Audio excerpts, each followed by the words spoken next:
What up, everybody? It's the speech guy, Tony Asar, A-S-A-R. You know I'm still rocking with my main man. Yes, he is. The professor. There we go. The super duper. Just like always. Uber producer. Yes, sir. Podcast poppy. Self-titled. ALRLPHEUS. You know I got to give you the proper intro. It's the man who's moderately shaven. Only on the weekends. He's known across the land as a comedy maven. Did I use that right word? Did I use it right? I did. I think I did. I think you did. I think I did. Am I a whore? You might catch him out on Haven Street. Yeah. Selling ass. That's a lie. I am a whore. Still wasn't only Tony Asar. Hey. I'm surprised I rhymed shaving with maven. I feel good about myself with that one. Bro, I look forward to it every Sunday.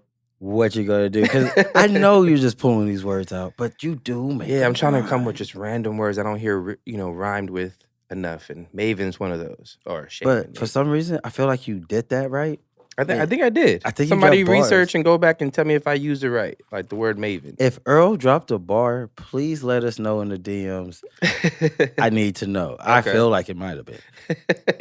How was your week, man? Man, my week was pretty dope, man. Like work week's getting hectic, peak season, factory work. Okay, you still laying down the hammer? You still boss man over there? Oh, bro, it's kind of dope now that everyone knows that I am the lay of the land now. I enjoy that. I know you wake up every day, you just straighten your collar a little bit more tighter than normal, walking through the you're a boss man, like a legit boss man. Yeah, and like if they don't listen to me, I can bring consequences. It's amazing. I love my job for this. That sounds dangerous as fuck for anybody working for Tony. Oh, they gave me power, bro. They gave me power. There are times where I don't let them in the yard. I'm like, oh, what? You can't listen right now? Don't come in. So you taking it that far? I can. Oh, okay. That's why everybody know. Okay. Nigga, because them shipments, they got some time sensitive stuff they gotta do. Yeah. So, but sometimes they try to come incorrect because I get it. Mm-hmm. They've been on the road or whatnot and dealing, but at the same time, you're not gonna hop out your truck and try to make me do some stuff where I'm doing some other stuff. Yeah. I'm like, bro, first of all, you cut the line. I'm gonna need you to get back in that motherfucking line. This is. You know what? I'm terrible, bro. Yeah. I have fun, though. Yeah. Well, just when you do get fired, let me know. Oh no, yeah. It's what's next in line for Tony Asar? Okay, I got an interesting story. Oh shit! I almost got fired. Something bad happened to me. What does that mean? Something bad happened to me. What does that mean? All right, this is what it means. All right, so like I was telling Derb, sometimes.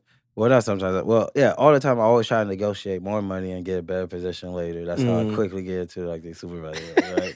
Because I be like, all right, look, I'm gonna do this little grunt work shit for like X and A, but then I'm still getting paid this, right? Yeah. I'm gonna be this, right? Yeah. And then they be like, yeah. I'm like, all right. Okay. So that's kind of the deal I had at this company, right? And shortly before my 3 months, check this out. There was a lady coworker. Female coworker. Right? Oh, where are we going? Yeah, right. Yeah. Where are we going here? I got fucked up. But check it. All right. So, she always has a bad attitude or whatever. Mm-hmm. Right? I can't control that. You can have a bad attitude. Swoop. That I don't mind. But she was out of uniform. Mm-hmm. You know what I mean? Okay, so that's where you come into play. Right, that's a job, that's a duty. Yeah, the employee not in a uniform. Gotta say something. Okay, so when your dress stood up, antenna stood up. So I'm like, hey, you can't be in. So she has like some pink Crocs and a baby blue hoodie. Like when I say not in a uniform, like she came to chill. Right. So I tell her like, yo, man, why you out of uniform, man? You gotta have the black shoes. You gotta have the shirt. If you're gonna wear a sweater, you gotta wear a black hoodie. Yeah, it's just what it is. And then she was like, Tony, it does not concern you what is on my body. And then I was like, look, I'm not trying to tell you what's on your body. It was just like, we're all on the same team. And don't trip. I got mad love for you. I love you like a teammate. Fucked Very, up. very diplomatic. Oh, you said you loved her. Like a teammate. But I loved her, right? I mean, so Oh. you see where that goes, Yeah, right? yeah. I fucked up. Oh, shit. I fucked up. I fucked myself up, right? So you got called to the principal's office. Damn. So you saying that made her go get the principal and go grab you to the principal's office. And now we talking sexual harassment. Oh, shit. Oh, shit. You thought this podcast was going to get you canceled. A nigga doing his job. Doing his job. Holy shit. Got canceled. So how's work now with that tension? So I now got to look at every day the nigga that they hired to take my spot because I got a sexual harassment case on me. So they can't promote me, but they can't move me down and they can't fire me because I could possibly sue. So I just lost it all. Oh shit! So you're getting fired a lot quicker than I thought. Yeah, technically I'm not fired. I just got demoted, and that's things. I wish I got fired. Damn. Yeah. Damn. Yeah. Damn. Yeah, that's a real thing that occurred. Well, everybody out there, you know, Tony has no bad bones in his body. Bro, that's why, like, if motherfuckers really know me, no. Was she even, let me just ask this question. Was she even bad? Like. Fuck. Don't answer. All right, anyways, moving on. So you probably gave her the starry eyes when you said it or some shit. She's probably caught you looking at her a couple times at work like, damn, I would. No, check it. She was bad, but like that didn't she was bad. We all done that. I'll admit it, but the badness don't ever influence the workness. Of course, because you boss man. Exactly. I care about that more than whatever the fuck she gonna throw over there. Yeah. You know? Yeah. But yeah, she was bad, but it was not like that. It was she got me though. All right, so your week was interesting. You might be having a pending sexual assault situation or sexual, right? Like that's some real shit, right? Yeah, I'm in trouble. Oh, I can't wait to hear the jokes on stage with this one. Yo, no, I have been shopping it around because it's pending. My jokes are pending. I gotta see how this is about to play out real quick. Damn. That pales in comparison to how my week was. Hey, Earl, how was your week? My week was good, man. Busy, as you know, usual. Dude, though, okay, so like, there's not too many more tense situations I've ever been in than being around like 15 Russians while they're working, like while in the middle of work. Like, you know, people say you can feel like the tension in the air. Yeah. Like you can cut it with a butter knife or whatever they say. Like a machete wouldn't have cut this tension, I felt like. Wait, why were they so mad? But it's just Russians, bro. They just be mad. Like, I don't know. Like, I don't even know if they're mad. It's just a demeanor. Like, you know, very like. Killing Apollo wasn't enough. Right. And so they're at work and they're just like, you know, they're in the middle of work and I'm by myself. Everything was cool for a while. Like, you know, I'm just, whatever they need, I got you. You know, they're in the middle of trimming weed. That's all they're doing. So I'm just like, whatever y'all need, I got you. And then like 2 women started arguing with each other. I don't know what they were saying at first, but then I feel like at some point I know she said, "All right, then, stank ass bitch." Like I feel like they said that because I don't know what they were saying, but to judge it by how I took it, and then everybody around stopped and looked up, I was like, "Oh, she called her a stank ass bitch." Right? And then she got up, like she sat there. Everything was quiet for like 2 minutes, and I was like, "Oh, okay, like." What's gonna happen?" And then the girl that was arguing, that got called the stank ass bitch, I feel that's what she got called. She stood up and walked out and was gone for like 10 minutes, and then came back, and you could tell she was crying, right? But something about Russians and like they just tough, right? I don't know. I've been falling in love with this girl. I'm not falling in love, but like in like with this Russian chick who's like. I was about to ask, are they bad? They all kind of bad. Like, anyways, she comes in, she comes back in.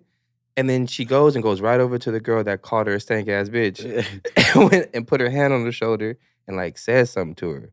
And then like walked back to her seat. And then the girl that was sitting there, that got the hand put on her shoulder, like stopped what she was doing, looked over at the girl, looked back at her shit, looked over at the girl. And I'm watching the whole thing like, ooh, shit, like what's about to happen? What's about to happen? And then she got up, walked out. Like, they walked past me. I go back to the computer when they walk past. Then they walk past, and I'm just like witnessing the whole thing. And then she came back like 3 minutes later. You could tell she was crying. So I don't know what went down, but I just have to say, like, being around a bunch of Russians while they're working is very tense. Yeah. But kind of sexy at the same time. It was all women. Except for there was one dude who was a gay dude. I don't even look at him. I'm talking about... Hey, Slut Vada, could I get a spit Vada? Yeah, it's like Slut Vada, like, for real. God damn. All right. But yeah, good week. Yeah, man, it was a good week. Pretty good. But it ain't about that. It ain't about that, man. It's about who we have in the noise lab. Go ahead. A part of me died right there. You said the noise lab. Oh, we're not in the noise lab. We're in productive culture. We're not in the noise lab. Oh my God, that's old school. I miss our home. You missed our home?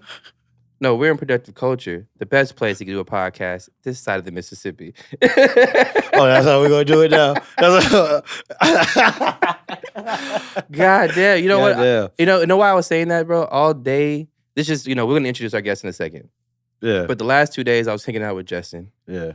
And we've been talking about like just last 2 years and just like the growth in what we're doing and the growth in what he's doing in the marijuana field and shit like that. And we're just doing a lot of conversation and talking about that. I feel like that's why that shit just came out. Just like I miss saying the noise lab though. You do?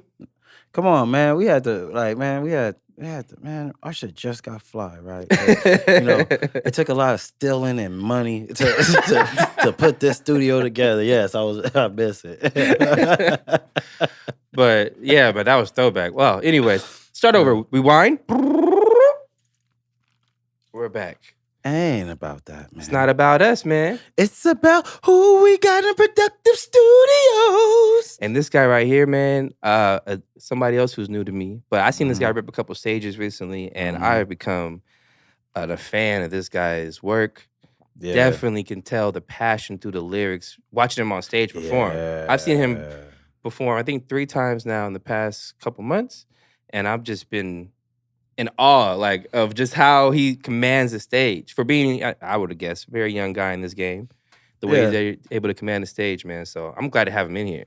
Yeah, and this dude, it's like, remember what I was saying about Lalo? Sometimes you just see people and they just got dope vibes with how they approach you. And I meet a lot of cats. Like, some people's cats' energy when they approach you kind of whack. Like, you know what I mean? Like, I'm not sure. Shutters, bitch. But this guy, he approached me and it was just smooth and it was showing. It was just always good vibes and yeah, the music fire. Much love, much love, bro. And like you said, definitely could feel the passion. Yeah, so, 100%. Just off natural curiosity from seeing them and hearing them and feeling the vibes, had to bring them through. But allow him to go ahead and introduce himself. Go ahead and tell the people what your name is. Yo, what's up, man? I go by the name Frankie OG. I'm from Inland Empire, California. I'm 23 years old. Shout out to ALT BLK for having me on here today. You know what I'm saying? Much love to Tony Asar, EAAAAAARLPHEUS, you know what I'm saying? Hell you know what it is, man. I'm excited to be here today. Oh, yeah. For real. We're excited to have you, man. Thank you, man. Thank you. So where in the Inland Empire it's a big continent out there. Well, I mean, like, I was born in Moreno Valley. Okay. But I really grew up in like Victorville, Adelanto area. Okay. Like went to school. Desert. Yeah, like high desert area. Okay. But I moved around a lot as a kid, bro. Like I went to like 3 different elementary schools, like 2 different middle schools, and then 2 different high schools. So I was like moving all around the high desert, and then like in the 5th grade, I moved to like Northern California for a year. Came back out here, was in the high desert for a long time after high school. I moved to LA for like 2 years. And then came back to Riverside, and that's where I've been ever since. So, yeah, I moved around a lot. So you know what I mean? absorbed a lot of different type of cultures. Hell yeah, bro. Whatnot. A lot of different type of people, a lot of different type of energies, a lot of different type of hustles, just so many different things and energies and just, yeah, man. So it's kind of hard to say where I'm from, Yeah. That's why I just say Inland Empire, because I've been everywhere in the IE, you know what I mean? So that's just really where I know and where I'm from. What was some of your favorite things to pull from the Bay culture when you spent that quick year in there? I wasn't really too much in the Bay. I was more in like near like Sacramento. It was a city called Woodland. Oh yeah. Woodland. Yeah. I lived in Woodland for a year, and like what I picked up out there, being so young, I was skating at the time, a lot of skateboarding. Okay. So I picked up a lot of like skateboarding culture. I got my first like board sponsor when I was like the 5th grade. It was like a local skate shop. Wow, nice. Yeah, I can't remember the name of the skate shop, man. It just slipped my mind, but yeah, it was just like this. There's like a super dope local skate shop, kind of like Pharmacy Board Shop out in like the IE High Desert, like that. Super local. I ended up just like skating a few competitions when I was really young when I moved out there, and it was put on by them, and they saw how young I was and like ripping shit. So got my first little sponsor through that. Yeah, so skateboarding was probably like the biggest thing that I was influenced by when I was out in Northern California. Okay, for sure. You still be on that board? Every now and again, just to stay like in shape and fit. Yeah. I do like a lot of like yoga and calisthenics. So basketball and skateboarding are like my 2 things that I do to stay athletic. Oh, you play some ball? Oh yeah, I hoop, bro. Oh, shit. Yeah. You hoop? I can hoop. How? Yeah. Like scale from 1 to 10. Yeah. I can cross you. Ooh. No, I'm just saying. No, I'm just playing, Tony. And that takes like a 4. So I know you.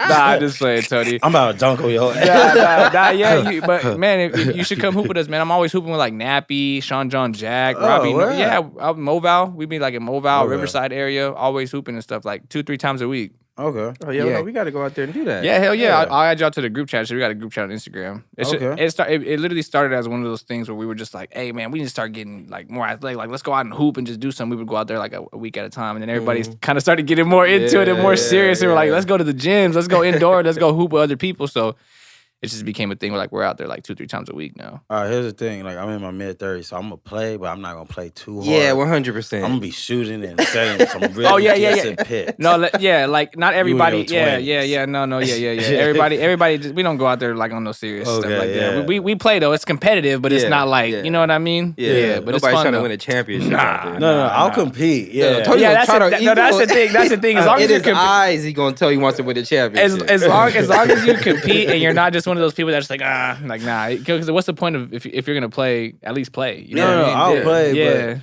let's go like diving for balls. We don't do that shit. Trying to drive to the bucket all the time. Like, oh, that's heavy on the knees. Nah. Playing the post on my back. Let me shoot this corner 3 instead of pick. I got you though. Yeah, you should pull up. It's just tight. I'm definitely like, when it comes to basketball, I'm the corner shooter. You got that corner specialist badge. Just that's the specialist badge the for corner sure. the corner specialist and good picks, like he said. Football, I'm all-time quarterback. Okay. No movement. You know like what I'm that. saying? Less movement. Dropping dimes. Exactly. If we playing baseball, I'm the all-time catcher. That's it. Like, whatever the least movement is, I'm going for it. That's the one sport that I never ever even wanted to play ever. With baseball? Baseball. Yeah. Oh, that's so fun. It scared the shit out of me. Well, what's scared about? Did you see someone's face get wrecked? Bro. That would So I'm do gonna it, tell yes. you a story, bro. Back in the what is this? I want to say 4th or 5th grade, right before I moved to Sacramento. Right, Okay. I went to an elementary school called Eagle Ranch in Victorville.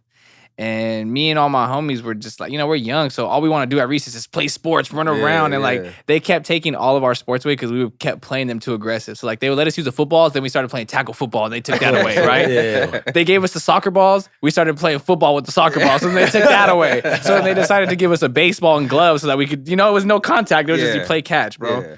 So we got into this thing where like we were playing like, do you remember 3 flags up with the football? Oh, 100%. We would play 3 flags up with a baseball. Okay. Oh. So, yeah, bro. Yeah. Okay. So yeah, that's the type of shit we did at school. And I remember one time it was like me and three of the homies. One of the homies is throwing the ball. 3 of us are trying to catch it. And he threw it up super high, and it was like me, my friend DeLeon in the middle, and I forgot who else it was. But my friend DeLeon like went up for the ball, and he missed it, and it hit him right in the mouth. Ooh, busted his whole shit. And what it did was it like literally just like ripped his teeth from the root of his teeth, like 2 bottom teeth just out and just like through his mouth. And it was just the most like horrible bloody thing that I have ever witnessed as like a kid happen like in a split second to one of my homies. Yeah. And it just like, I just never wanted to play baseball again. Out of the equation. And then even just recently, bro, I don't know if you guys seen that in the playoffs, that one pitcher, I forgot who he played for, but he threw like 100-mile-per-hour fastball. The batter hit it and it came right back and hit the pitcher right in the head, bro. That was just recently, like a few weeks ago. Shit. Yeah, bro, I don't fuck with baseball. That shit's different. That shit's different, bro. I seen a kid's face get wrecked. Yeah, bro. by Like that shit. drive. That it's a different sport. Like I respect that sport because like your hand-eye coordination and just you got to be on point, bro. And like patience, because you might be out in the outfield for like 2 hours and nothing comes out and nothing there. happens. Yeah, Yeah, all of a sudden you got to really love the somebody sport. rip a line drive. You You gotta gotta be really, ready. you gotta really love that Yeah. sport to play. And Yeah. I'm good. I played for a while. I played for like 6 years, 7 years when I was younger, but I kind of just grew out of it. Yeah. You know, like it wasn't necessarily seeing people's face get smashed, even though that happened. Hell seen yeah. that. Yeah. I'm sure playing. I've seen that. I'm sure. You're guaranteed to see it at least once. Yeah. If you played baseball since you were a kid and you grew up all through high school, so you're gonna see somebody get hit with the ball, or you've been hit with a pitch or something, bro. No, you're gonna get hit with a Yeah. pitch too. Especially Yeah. growing up, you know, not everybody's gonna be a good pitcher. Yeah. Like especially when you're young in high school and shit. Yeah. Like not everybody's gonna be able to throw the ball accurately. You're gonna hit with that shit, bro. Like, nah, I'm good. I remember my homie Larry was a pitcher, and the ball came right back at him. He was pitching, Yeah. and line drive right back at him, and it was like his whole nose exploded. Exploded. Yeah. Oh yeah, I'm good. I'm good off. Nobody really liked him, so that didn't really like change how Everybody I was felt like, "That's about what you baseball. get." Yeah, it's You like get Larry. about time. Get his ass off the Yeah. mound.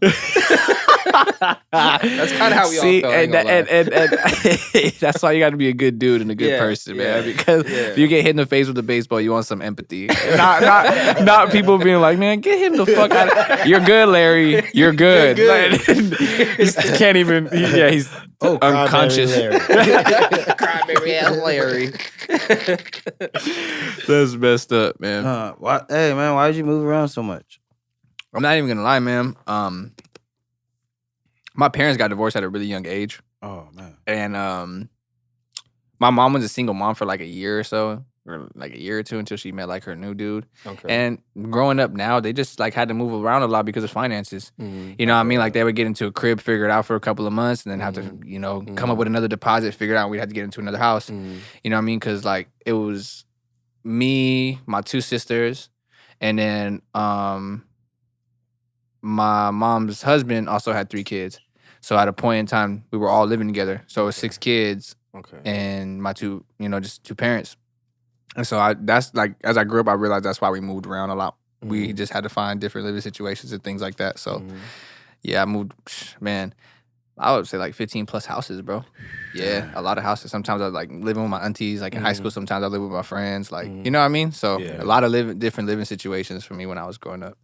Where in that journey did you start to find music? And I always rapped, like, from the age of, like, 12, 13. I remember just, like, being with my older homies and shit, smoking weed. They would be drinking, and they would just be rhyming and, like, playing beats and just rapping and shit. And I just kind of caught in and came along because, like, ever since I was young, I loved music. I remember when I was 7 years old, I asked my mom for a radio and Usher's Let It Burn album. Okay. Yeah, bro. And, like, Okay. that was my shit. Like, I remember, I think I heard it on the radio. 8701. Yeah, and, like, Confessions. yeah. No, 8701. Let It Burn? Well, no, it was definitely the Confessions album. I'm sorry, You're it was right, Confessions. you're The right. album was Okay. called Confessions for sure. What's the slow one he had on 8701? 8701 was He had the one in the beginning. You remind me of a girl. What was the other one? Mm. Oh, You Got It Bad. That's what I was thinking. Oh, okay. Sorry, you got it. Yeah, bad. see? One of those ballads. Yeah, Confessions was like, I literally asked for that shit when I was like 7 years old for Christmas. And my mom bought me that and like a radio. And like, I remember I played that. And then it moved on to like, I kind of got super into a little Bow Wow. And I had got like this, like, I remember getting his CD and it came with a DVD. Yeah. And I remember I studied that DVD because he would talk about how he gained his super fans, how he would promote his music, how he came up and shit like that. So like ever since I was young, I was always watching shit like that. But it didn't really hit me until I was about like 18 years old and like out of high school that like music was what I was meant for. That was like fairly recent. like 5 years ago. Yeah. I started recording music like 5 years ago. And what was that moment like when, like, what was the moment that occurred when you was like, oh, I literally there we go. felt like, so it had been like maybe like 2-3 months after high school. Like I had graduated high school already. And like in high school, bro, I didn't really set myself up for nothing. Like I played sports and shit, but like I didn't set myself up for anything after high school. You know, I bullshitted a lot. A lot of shit happened during high school that I masked up with just like being funny or like being the cool kid or whatever. You know what I mean? So after high school, a lot of that shit hit me in the face.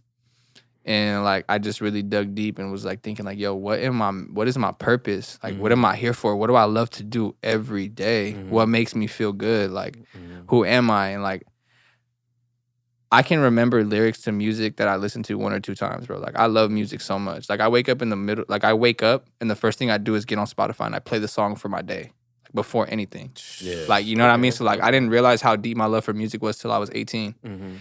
And like I was like, damn, like through my music, like if I really take this shit serious, like I'm gonna go through all the like, oh, he just wants to be a rapper because everybody wants to be a rapper, everybody wants to do this. But I was like, I'm setting my intention with my music right now.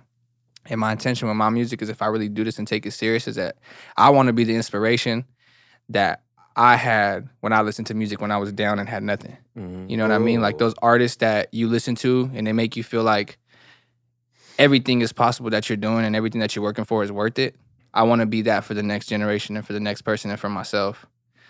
And that's just been my intention with music. And I just never look back. You know what I mean? Hey, Earl, I think that's one of those things where they're supposed to Go back and rewind. and catch them gems. 100%. Yeah. Nah, It really shows in the passion in which you present your music. Like, Yeah. It's definitely not something that you're just doing for the kicks and giggles No. or just because you think you're talented at it. yeah. That's part of it. For But sure. You definitely have intention. And that me being good at rapping and like people always asking me to rap for them at parties and shit was just like the cherry on top for me. It was just like, bro, I'm really meant for this shit. Like this isn't just me saying that. Like I I love music so much. Like it makes me feel good. Like I'm young. I'm only stopping myself from this shit. Like let's take this shit serious, man. Let's take this shit to the next level. And like there was times where I like after high school, like, you know, cause so like life after high school got like really crazy and shit. So my dad, like after that happened and like I came to that self-realization, my dad was living in Southgate at the time in LA, working like construction jobs and shit like that. And like he had offered me to go live with him in his apartment just to like, you know, work and just get off my ass and do something, get out of the high desert. So like I was like, you know what, fuck it, I'm gonna go move with my dad. Like I could probably find studios out there. Like I could do what I need to do in LA if I go out there. Moved out there, started just like working construction jobs, you know what I mean? And then after a while, I was like, yo, I want to go to school. Like I want to go to school for this. Like I want to go to school.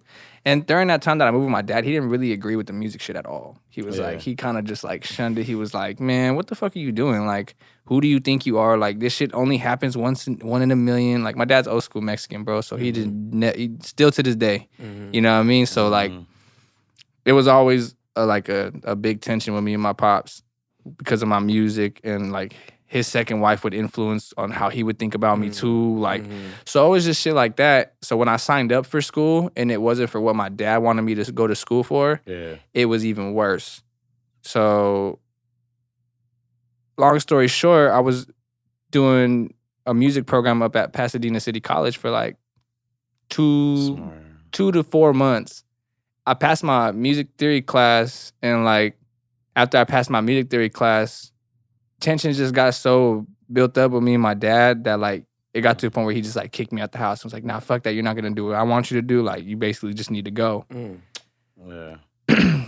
At that time, I had been making music with one of my old homies from my school up in the high desert because we had linked up from being out here. That same time, him and his dad were going through the similar emotions with him not wanting to be able to do music. And he had literally just got kicked out like a week before that. And he was staying with me. So then like we both got put in a predicament. And I feel like that also like me having my homie over there trying to help him figure it out in my pop's crib also like built more tension on my dad. Shit, like you guys aren't doing shit. Like what the fuck are you guys doing? So when he kicked me out, me and my homie were kind of put in the same rut. Like damn, what the fuck are we gonna do? We shot back up to the high desert and like lived in his car for like a week or so because when I got up there, I didn't know that my mom's living situation was all fucked up too. Like, basically, my family was hiding the fact that my stepdad was on drugs and like kind of caught my mom into that shit. So when I came back to the high desert, I had nowhere to go. And like my mom was jumping from house to house with my little sister. And like me being like 19, not being able to do nothing about it really put like a big like hurt on me and like put me in a really dark place for a long time, bro. Like, I bet that. yeah, like living in my homie's car and shit, and like not being able to help my mom, finding out that my mom's on drugs. Like, it was just a big like, what the fuck? Like, I never thought I would be going through any of this shit. So when that happened, I really just put my head down and started going hard. Like, whatever money I would come up with, I'd make sure I was in the studio with it. Like, so after those couple of weeks of me living in the car, I remember going to one of my homies' houses, my homie David, who I know since we was kids. And his parents noticed that like our car was full of all of our shit, and kind of like was like, yo, like what's up with the whip? Like, why is y'all shit in there? And like, I remember like me just like breaking down crying and just telling them everything that was going on in my life. Telling them everything, like just like everything. So they let us stay there. You know what I mean? When they let me stay there, that's kind of like where I found my lane with the cannabis, where I found my lane with the music, because my homie at the time had like his own grow house and shit. And he kind of just put me on the game, put me on everything. But I had already been smoking weed for so long. I had already known all the knowledge, and just being a connoisseur because I smoked weed made it easy for me to just pick up the game and just go. Yeah. You know what I mean? So while that was going on, I was just finding myself, man, finding my sound. I feel like that journey was just building me up for everything that I need to know mentally, even physically, you know what I mean? Because now I feel like there's not much that could really faze me. Like when people try to hurt me or when people try to get under my skin or like when certain shit happens, I could just look at it from different perspectives and like really take it all in before I react because of everything that I've been through. I feel that, man. Yeah. I feel that, man. Honestly, I have some parallels too. I had to live in my car for a little year when I was 19 too, because I had moved back home, and then like me and my dad, we still don't get along, but we weren't getting along. Same, bro. I feel you. So I was just like, I'm not gonna do this. But then like it's kind of crazy how like your parent can push you to a point where you'd rather struggle than deal with the shit that they're giving. Like, you know what I'm saying? Like, I was more along the lines where it's like, man, fuck that. Like, I'm not gonna sit here and do what you want to do. So you rather put me on the streets because I don't want to do what you want me to do. Yeah. It just like it. And so that right there, like even after my parents got divorced, my dad was never really around like that. He was a kind of dad that like he put work before everything, and now I get it because he had to. He was just trying to survive. Yeah. But it's also like he was also the kind of dad that like told me he was gonna be there in 30 minutes and never showed up. Oh no, type shit. Cool. You know what I mean? Me at first because I kind of do put a lot of work before my son. But I show up when You the fuck show I say I up. show Nah, up. but like it's different. It's different if you're being a responsible dad and like, yo, I gotta work to provide. Yeah. My dad was the type of person like he would just be working like The work to take care of we himself. didn't see him. Yeah, We didn't see him. Like my mom took care of it, and like when we did see him, he was always struggling and shit. So like. It was hard for me because I looked up to my dad at such a young age. Like when I was a kid and like my parents were together, I looked up to my dad. He had businesses, he had this, and then like after the divorce, it just kind of went to shit. He was depressed. He was in a dark place. Like he was a drunk. Like he had, but like thinking of it now as a grown man, like he had lost everything: his family, his house. So like I understand it, but then it's like at the same time, like I get that like all that shit caused a lot of family issues and a lot of like broken family shit. You know what I mean? So like like you said, like I'm gonna keep it G, bro. Like me and my dad got into it super ugly today. Like, you know what I'm saying? So like dead ass, bro. Like that's how you coming to all black and they're like that hip hop shit again. Nah, it was like some whole other shit, but like I still like it's tough for me because I'm getting older now. Hold on. Because you're talking a lot, and I got a lot of great questions. Okay, let's get it. I know, right? But no, because I feel you on that one. I feel you on that one with your dad. How does it make you feel knowing that even where you're at right now, you're struggling to connect with your father? How does that make you feel?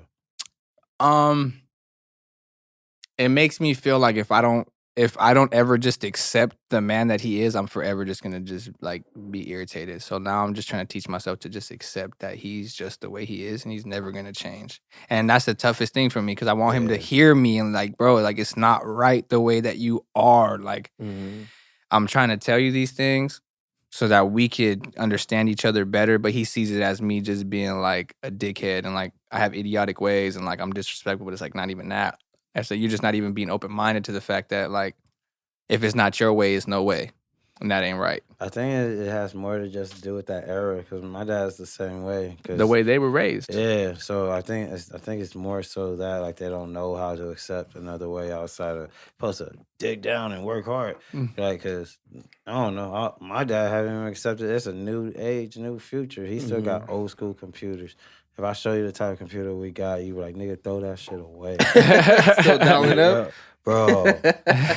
When I say we got an Apple Mac. From 1984, my nigga, a Macintosh. It says Macintosh, nigga. It's not even a Mac, nigga. What do you do with that? I got a full Macintosh in the fucking garage. I got a couple of them. What do you do with those? We don't do shit. They don't. There's no way they could work. Those are just like end tables or some shit. They're just in the garage. Yeah, just put plants on top of it or something. Nigga, if you try to throw them away, this can't happen. It can't. I literally, like, my dad's such a hoarder. Me and my mom tried to throw away everything. He literally just took the trash can, dumped it over, pulled it all out, and just left it there. And then he was like, "That's my stuff." Oh shit! Yeah, I think my dad's mentally ill too. Damn, that's different. Yeah. That's different. Yeah, no, I think I got a crazy dad. My dad is literally just the type of dude that just like he puts work before life. You feel me? Like he doesn't feel like a man if he didn't get up and go bust his ass for the day. And like you said, like they just don't accept that it's a new era. Like he sees my hustle as lazy because I'm not up at 5:30 every day busting my ass.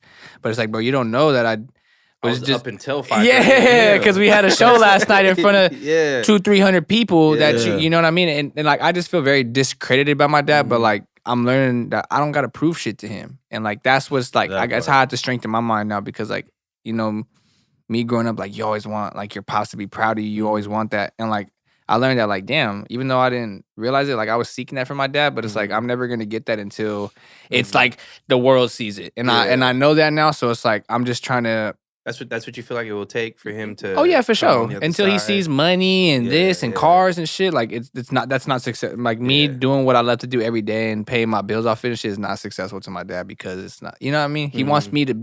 I understand he wants me to see me doing better, but right now this is the better path for me because it's what I love to do, and he doesn't understand that. But are you ever afraid that he might die before you ever get it? Yeah. That bothers you. That fears me. Yeah, because of the way he works. Like how hard my dad works and he don't take care of himself. And that's a whole nother tension that I have with my dad is like he doesn't listen to anything I say. My dad thinks I'm crazy, bro. Like my dad thinks that like because of the way I eat, like I'm majority of the time plant-based. So like even the way I eat is just like it irks him. He's like, what the fuck? Like, you know what I mean? And like me being like fit and skinnier than my whole family, they think that I'm unhealthy and that I don't eat a lot. Like I'm like, bro, my family looks at me like I'm crazy, bro. Like it's crazy. Like it's crazy. Like my mom's side is a little bit more understanding and they get it, but my dad's side is like, what you going on?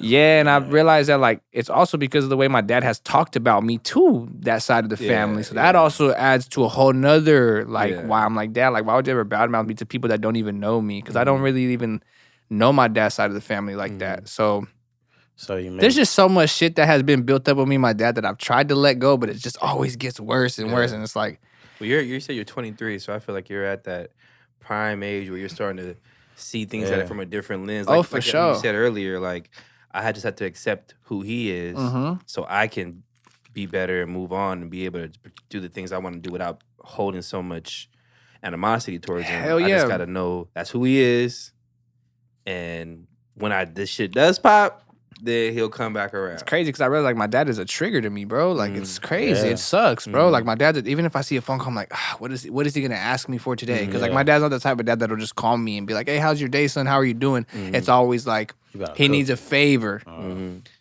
But he don't ever want to do no favors for nobody else. But everybody got to be there to do a favor for him. So it's like, there's just a lot of shit, bro. You know what I mean? So it's like, now I just like, especially after today, I'm just like, man, you know what?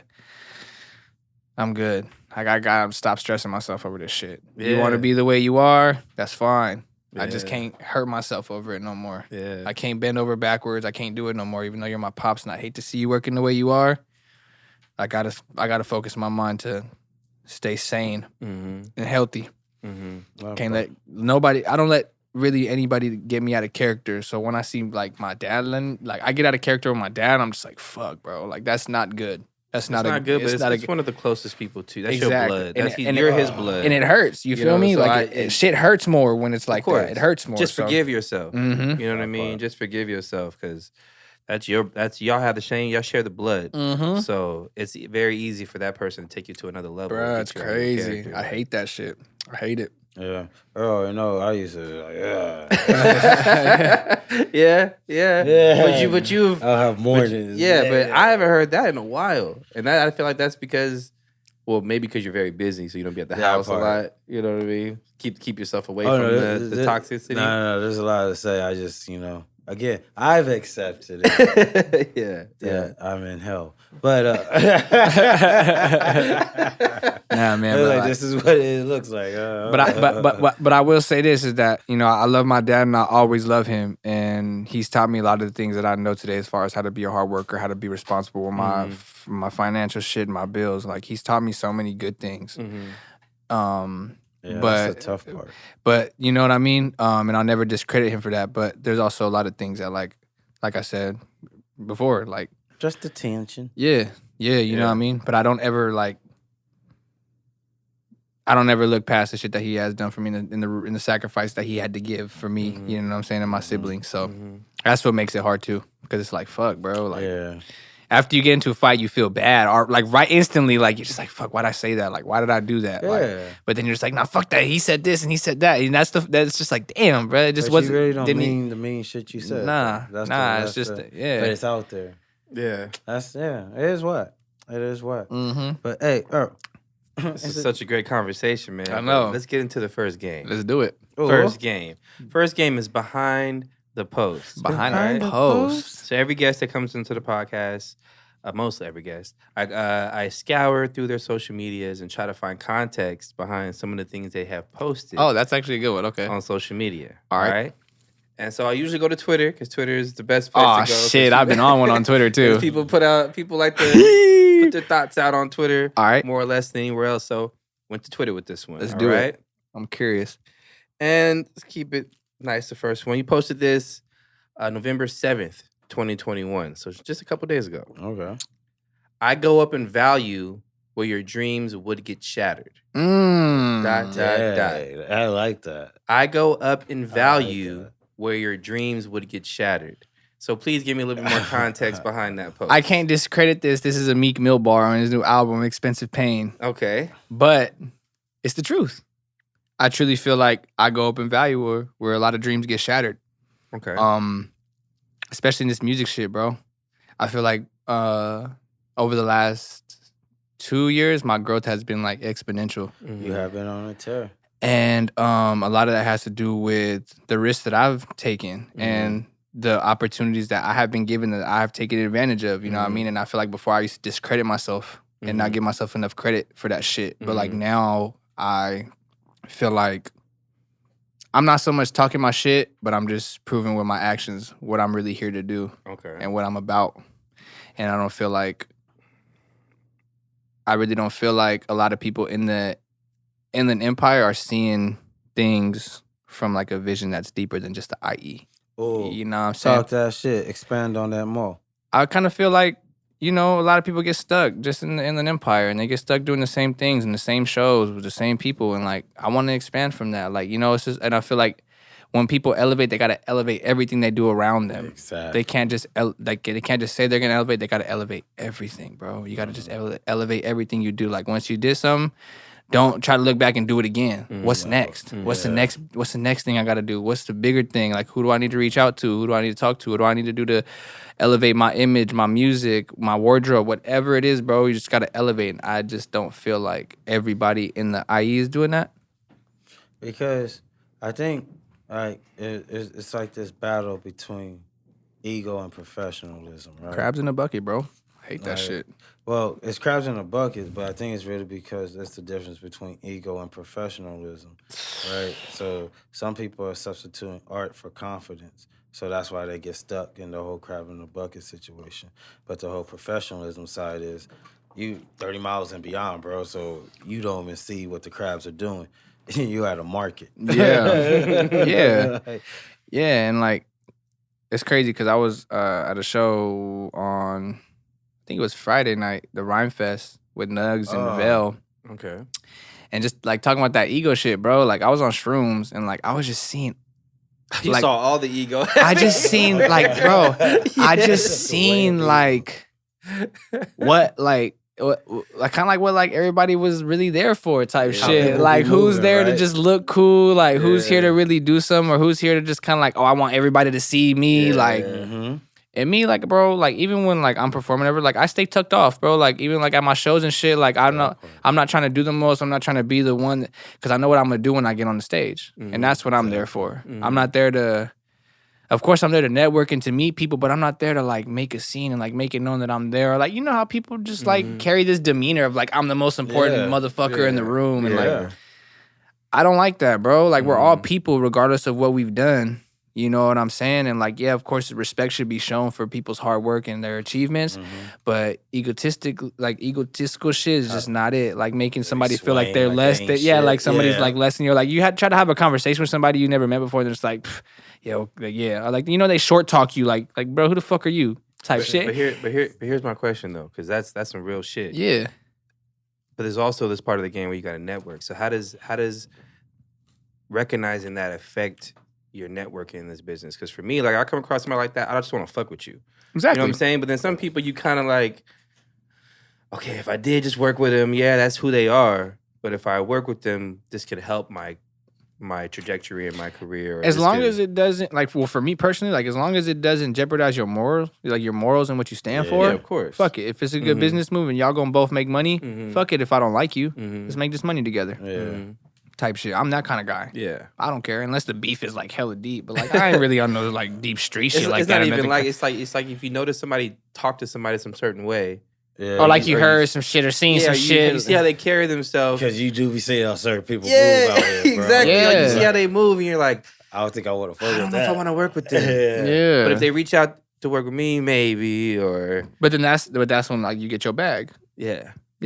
That's when you get your bag. Yeah, If somebody in that scale and you're just kind of like, I don't really fuck with you like that, like personally, but you want to work with me, that's when you know, a couple extra points on the price. It's all business, bro. It's all business. Like, And me, I don't ever take that ego shit personally. Yeah. I just laugh at it. And I'm just like, bro, like, you could have built somebody. You could have built something. Because you know it's not going to last. Yeah, like it doesn't last. Like that shit doesn't last. And even sometimes I catch myself kind of like being on some like fuck everybody shit, but it's not on like no egotistical shit. It's just on some like I need to focus up and I can't let no outside noise intervene what I got going or influence me. You know? No, I think there always comes a certain part of the journey where you could talk some shit and it's not flexing. It just sounds like flexing.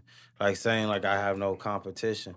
Some people might say, oh, that's like flexing, but it's like, nah, I'm just working on myself. I literally don't have no competition. Because I don't see none and I'm proving it to me. Yeah. Like right here, like that's me, bro. Like I look at myself in the mirror every day and I'm like, yo, you're doing better than you did yesterday. You're doing good. Let's keep going. Let's keep it going, bro. Like, just keep doing whatever you got to do. Even if you grow that much every day, that shit is going to, like, those bricks stack up. If you lay one a day, that shit's going to stack up, bro. Like, and I just try to do better than I did yesterday, like, every day, bro. I feel Straight up. Oh, second one. Oh.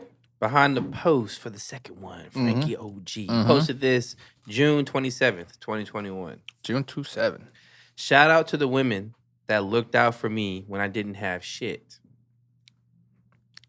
I tweeted that? You tweeted that. Shout out to the women that looked out for me when I didn't have shit. Now, that can go many different ways. That could be family, you know, mothers, sisters, cousins, or that could be something had to happen though. Like I'm like, yeah, I'm like something had to happen. Shout out to all the women that looked out for me. About to pay the phone bill when you needed it to be done. You know what I'm saying? Nah, honestly, bro, like I was raised by women. Okay. Like, yeah, like my mom's, my two sisters, you know, and my aunties. And I just have like a lot of friends that are girls that like, not a lot, just like, I would say like 2 or 3 that are like just friends, bro. Like that I can confide into, that I could call. They call me, we check in on each other, they make sure my mental's straight. They know if I don't call for a couple days type shit, they know like, he's stressed out or something's wrong type shit, you know? So, like, literally just shout out to all the women that have looked out for me. None of that was about no sneaky links. Nah. Hell no. Low-key, it does take lady friends to have that type of friend that's gonna check up on you. Oh, for sure. Like lady friends do check up. Mm-hmm. Like, or they'll know when they know something's off. They'll be like, "Let's go get something to eat," and they treat you. Yeah. Shout out to the homegirls you don't fuck. No, for real. For real.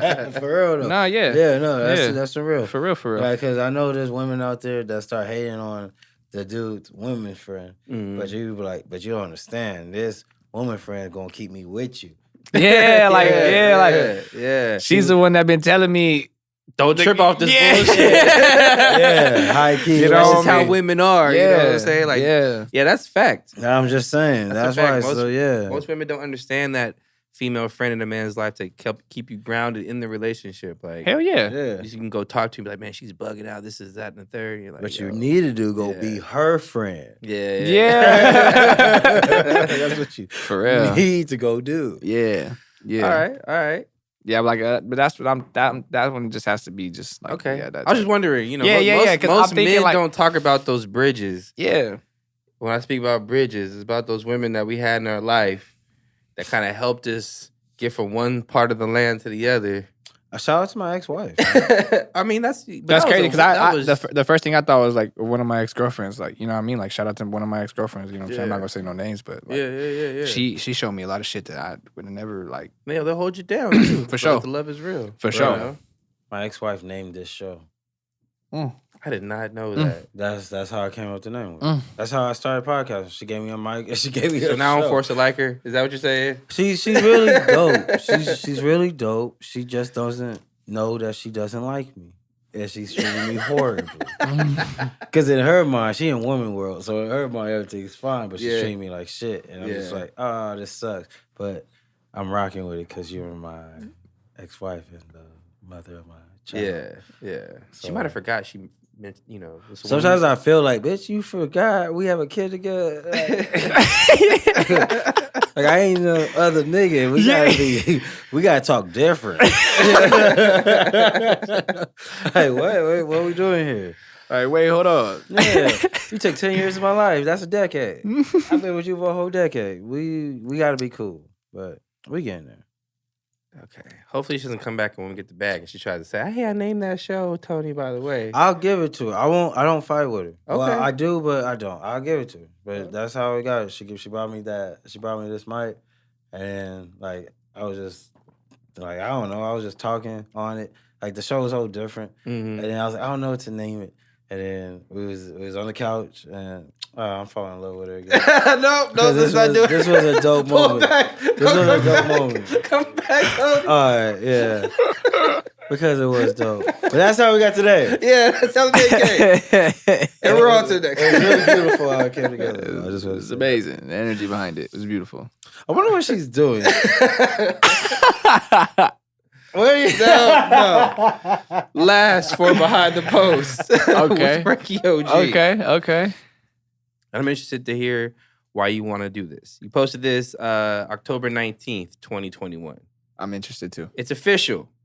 I need to go to New Zealand. Yo. Yeah. Yo. The women that have been following me on, bro.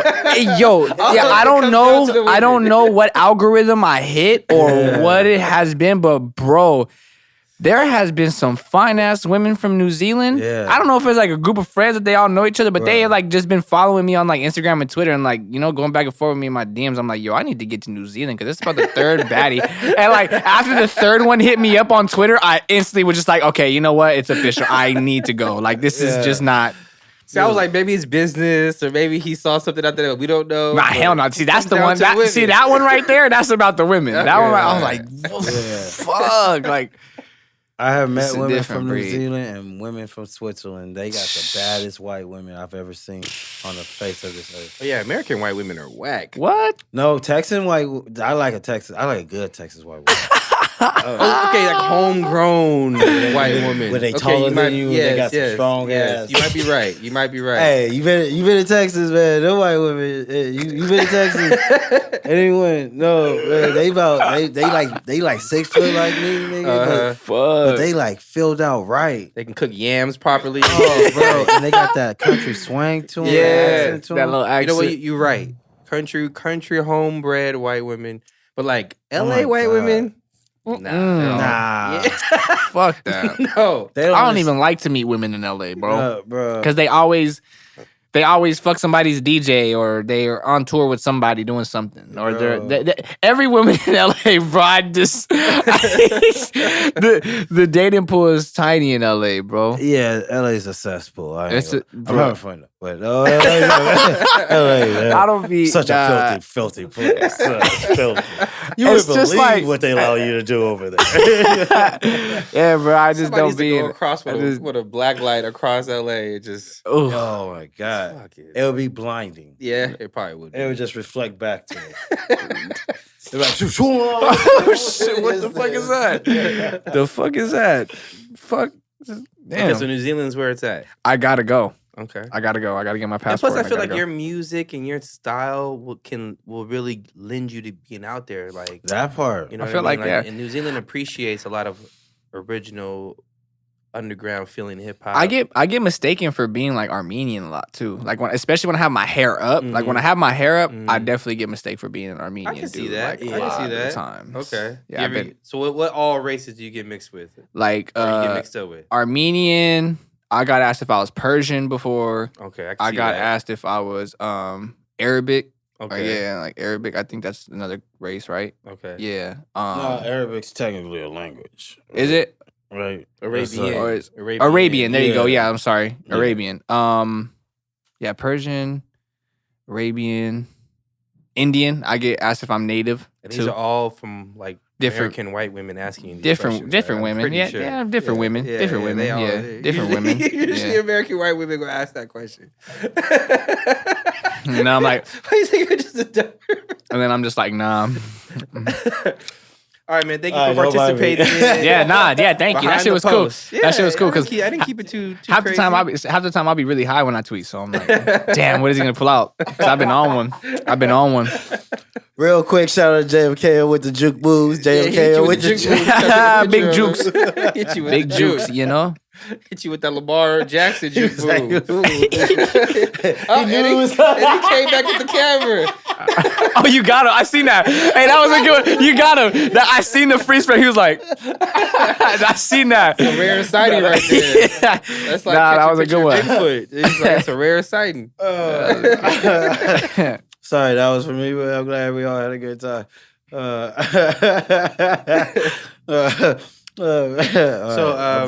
Yeah, no, yeah. I'm back. All right, nah. So, music. We're still gonna stick to music. We're back to the music. For sure. For All right. sure. All right. And so you've been working with the likes of Nug Life, Yep. Noah James, Zay, a lot of really good, accomplished underground artists Hell out here. yeah. Hell yeah. Just speak on some of the things you might have learned working with them that you've applied to your Arsenal. arsenal. I like that question. Man, definitely. I'm gonna start off with Noah. Noah definitely taught me my stage presence for sure. Noah took me on my first tour back in 2019, Okay. and I had been doing like open mics and shows and stuff, but like that tour was like what really kind of where I found my stage presence and like my performance. Okay. Because I remember the first show, I was so nervous that I wasn't holding the mic right. And Noah came on stage and was like, hey, just relax. Like, hold it like this. And after he showed me how to hold the mic, it was a wrap from there. Like, I literally just Once you were able to speak into the mic. once I knew how to do it and like yeah. it sounded how I like to sound, Yeah. that's when I was like, okay, let's do this shit. And we ended up killing the rest of the tour. Like, he's also taught me, how to not let that shit get to you. Like when people do weird shit, you know what I mean? And always just stay like humble and be yourself no matter what. You know what I mean? Like just spread love. Like he always says he is love. And like I feel that shit. Cause like I'm not into confrontational shit. I don't like to fight. I don't like to do all that extra shit. Cause like growing up, that shit was all around drama, fighting, drugs, bullshit, death. All that shit was around me when I was a kid. So like now that I'm older, I just want to be at peace. I want to smoke my weed. I want to make my music. I want to get this money. And I want to do shit that I've never done before. You know what I mean? I like that. Yeah. Like I want to do shit I ain't never done before. Like travel the world, bro. Like I got to get my passport. Okay. You know That what I mean? part. I want to travel the world, bro. Like, I just literally want to New travel Zealand. everywhere to eat food.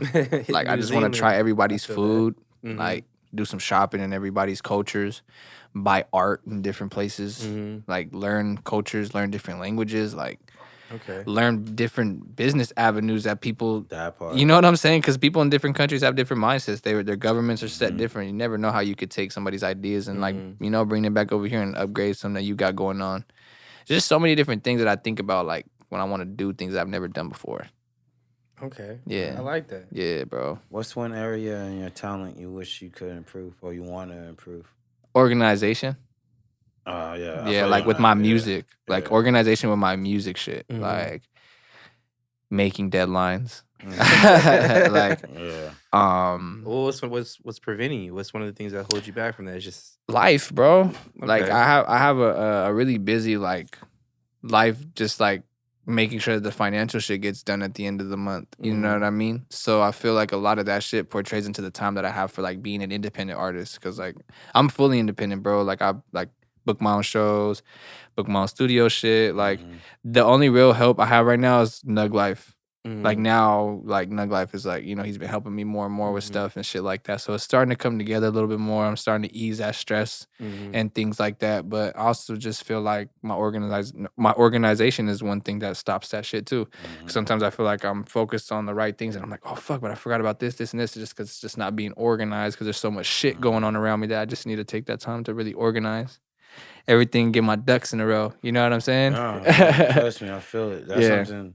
Yeah, something that helps is having 2 sets of calendars. That's I don't know if you do that. I have one calendar. I don't have 2, but I got one. I got 2 sets of whiteboard calendars. So it's like, one you put the shit that, life is on, right? And then you put your deadline stuff on the other calendar. I see that. But color coordinated. Okay. And then it's better because because I got like a lot of stuff I do. Yeah, hell yeah. But that's how I was on. Like, Okay. I'm able, like Tuesday, I'm like, oh, blue, purple, and green's due today.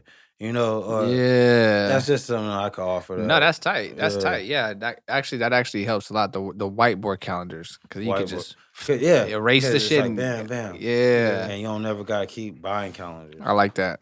I'm gonna take your idea, bro. I'm taking that. I'm taking that. All Black gives you an idea. For real. We Nah, all I about appreciate that, bro. prosperity, baby. We all trying to get it out here. We all trying to get And like it. honestly, bro, like how I said earlier, like the growth has been exponential. So I'm still just kind of like trying to get like, oh shit, like shit's moving real fast. Like I gotta keep up.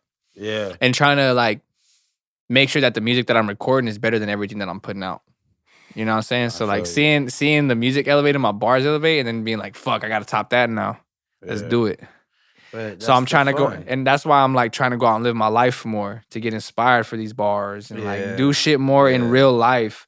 Yeah. And like Real quick. Yeah, that's real quick. If anyone's trying to be a comic or artist or anything, it is so great. I'm so glad you could do your thing for 24 hours a day in a studio. I'm so glad you could hit open mics 5 times a night, 7 days a week. But if you're not living life, you're not absorbing life, and there's no way you're gonna put out good art. Nope. That is so important. Yeah. That is so important. Because I lacked that, bro. I used to just be so focused on like, oh, I gotta write these bars, I gotta write this, and I wasn't living my fucking life, It's bro. easy Like, to do. I wasn't going out and like going to buy myself something or going to fucking have lunch by myself or hitting the homie like, bro, let's go do this, let's go do that, or just go to the beach or like,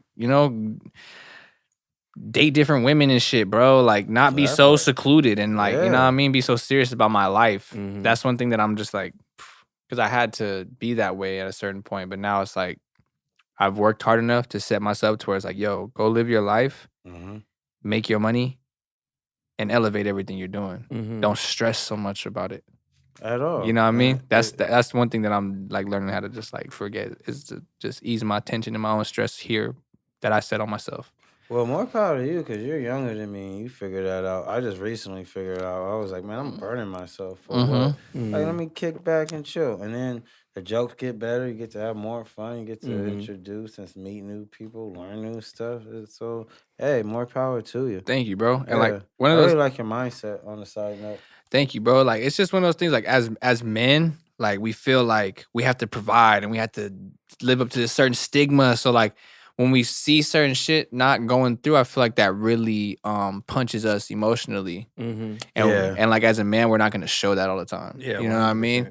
Like we'll have some shit going on that won't nobody know about because we don't want to talk about it. We just like we gotta figure it out. A lot And of that you is know what like, I'm saying? So a lot of that takes into like not being able to go and like live your life and being so stressed out about your future and shit because certain shit that you're worried about, like, fuck, how am I gonna get this paid? But it doesn't need to get paid until another fucking 14 days. Don't stress about it. True, yeah. Figure that shit out. You're gonna need to handle it when the time gets there. I'm the type of person that's stressing about shit that like 20 days away. I'm like, what the fuck? Why am I ruining my day to day? Like over some shit that's 20 days away. Like figure it out. Type. Don't stress about it. We're gonna figure it out. And amazingly, you always do. Always, bro. I've never been in a situation I could not figure something out. Think about that shit. Like, think about you it, just bro. Think about it. Never, bro. You just do. It's just wild. Even when it's crunch time, it'll be some crunch time stuff, and then you really freaking out. You're like, oh, this really ain't gonna go down. Yeah. And then at the last second, you're like, oh, bing, you're good.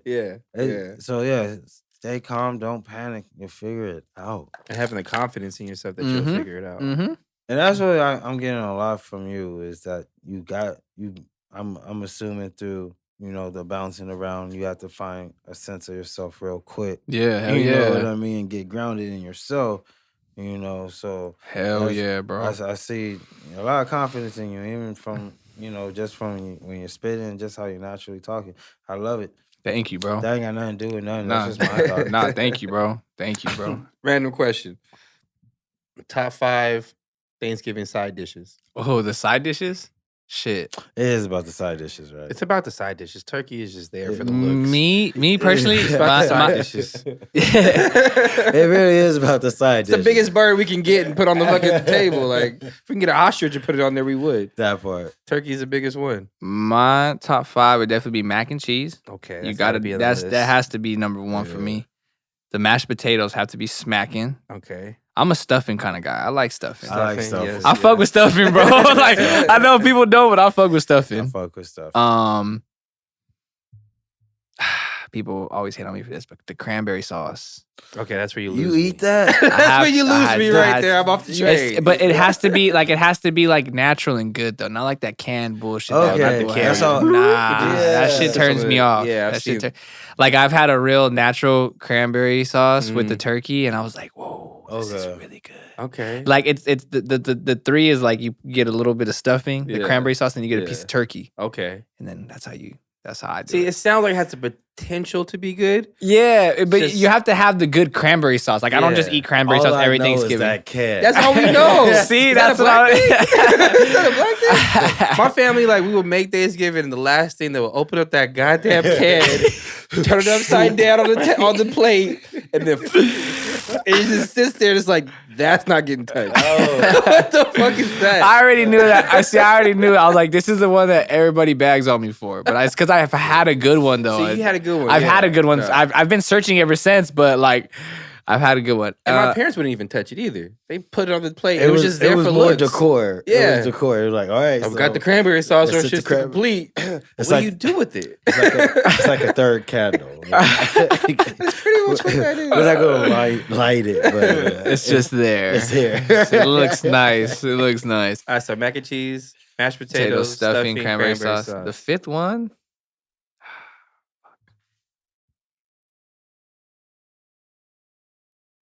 I don't like them, but they have to be there. Otherwise, it's not Thanksgiving. Yams, bro. Yams. Okay. Yeah. They have to like. Even though I So don't you don't eat like them, yeah, them? I don't eat them, bro. So it's aesthetics. But they You have gotta to be there. there. Otherwise, it doesn't feel like it. Like if I don't see the big ass marshmallows over the yams, I just don't. Yeah. It's like, are we Thanksgiving or what's Yeah. Wait. I gotta see it. How do you like your mac and cheese? Wet top or crunchy top? Crunchy top. Crunchy All right, there we go. Crunchy top. Okay, They gotta be okay. baked. Yes, man. yes. Yeah, Three gotta- levels of cheese. Thank you. Bruh, Okay. that's 3 like levels. Thanksgiving is like the only day where I say fuck it and I eat everything. I say fuck it. I don't eat pork, but I'll break my dairy shit and I'll eat my mac and cheese and Yeah. shit. I technically don't really eat meat unless I go out of state and travel because you gotta experience it, right? Of course, yeah. Yeah. So I feel you on that. Like I won't eat like a steak by choice, but like if I went like to like Texas or something, Right. I gotta have like barbecue. You gotta have a steak. because it's You got special. you got to. Yeah. You got When to. I was in New Orleans, I had to try the po' boy. You That was know, fire I had with to the eat. shrimp, I think yeah. I had gator, but I can't tell you what it tastes like. I can't remember. I was Miami, I had frog legs. yeah, frog legs. I've been had. Right. You said you shook your head to the That's frog legs. different. That is different. It is, Oh, but that's man. it is different. Trust me. That's very like I just see them like the legs are just like like they fry. Yeah, like, do they fry them? No. Well, I had It was deep fried. Yeah. I Deep had fried. fried. So it frog tastes like legs, yeah. chicken. So was it Fried chicken. like? Did you see like the little like legs? Like was it? Did No, it no, literally no. look like little Yeah, you legs? can hop around with that shit on the It table. do if you look like want. the legs. It do look like legs. Bro. Yeah. Like you it know bent- what you eating, bro. It- I ain't gonna front. Yeah. But Because it's got toes and See, I'm that not everything. shit gonna was- eat that out here. Exactly. So I had to. Exactly. Some things like, dude, in the South, they eat everything. I want to They try. eat everything. I want to try fried gator nuggets. Yeah, no, gator. I know it wasn't bad. I just can't remember what it tastes like. I but- seen that on some like swamp people or something like that. They had Mhm. fried gator nuggets. Like he caught a fresh gator, chopped it up, and made gator nuggets, and it looked like chicken nuggets, but they were gator nuggets. And I was like, See? damn. I haven't had gator gator, but nuggets. that shit, Whoa. that shit crazy, right? What do you dip gator nuggets in? I would Not think just like no a- regular ranch. And that's the thing. The different meats gotta come with different sauces. Yeah. Now you just open up your Now palate. you're talking. To Now a you're whole- talking. Gator nuggets. How do you guys feel about raw fish? Oh, I fuck with Sushi sushi all day. Y'all Oh, fuck with it? Yeah. No, I eat sushi. I eat No? sushi. Yeah. I mean, I eat sushi, but I can't eat like the raw fish. I like baked okay, rolls, the like cooked the, sushi, the, okay. the deep fried rolls. Oh, That's yeah. So woo, what about the raw fish? Is it the thought of the raw fish, or is it the taste, or the Nah, texture? What is it? my dad or like my dad's family when we used to go out to sushi place, they used to make me like sashimi and like all that nasty raw Yeah. like raw tuna. Like they would So just get good. order of just like raw fishes, and it'd be just a bunch of different raw fish. And I just remember the taste of it just being so like strong, and I was like, oh, what the fuck? It was just, I just couldn't like nah, I couldn't do it. It's very like strong, and It's strong, but It is. and I you feel can't like really like I've had it so when you much I've chew it, it's like nah. nah, sushi raw fish is good, man. But that's why you gotta put it with the wasabi, and they give you the little The ginger. eel sauce and the Yeah. ginger and the Yeah. you know My palate, spicy mayo. My palate It's a doesn't whole go. thing. Yeah, see, my palate don't do well with that. That's how I feel about jelly. I don't fuck with jelly. My palate don't do well with I jelly. like jelly though. Nah. I fuck with jelly. Nah. I fuck with jelly, I bro. fuck Peanut with butter and jelly. Yeah. I fuck with peanut butter more. Of course. Yeah. That face was the That's consistency the of jelly. consistency of the jelly in your mouth. Hey, yo. And then it's sweet. Like, why is this? Like, why is this? What is Yeah, I can't. I can't do that. That's just me though. Talk about me. No, I feel Yeah, just talk about me. Yeah, Ready for the second game? that part. let's Hop do into it. the second game. 2 games.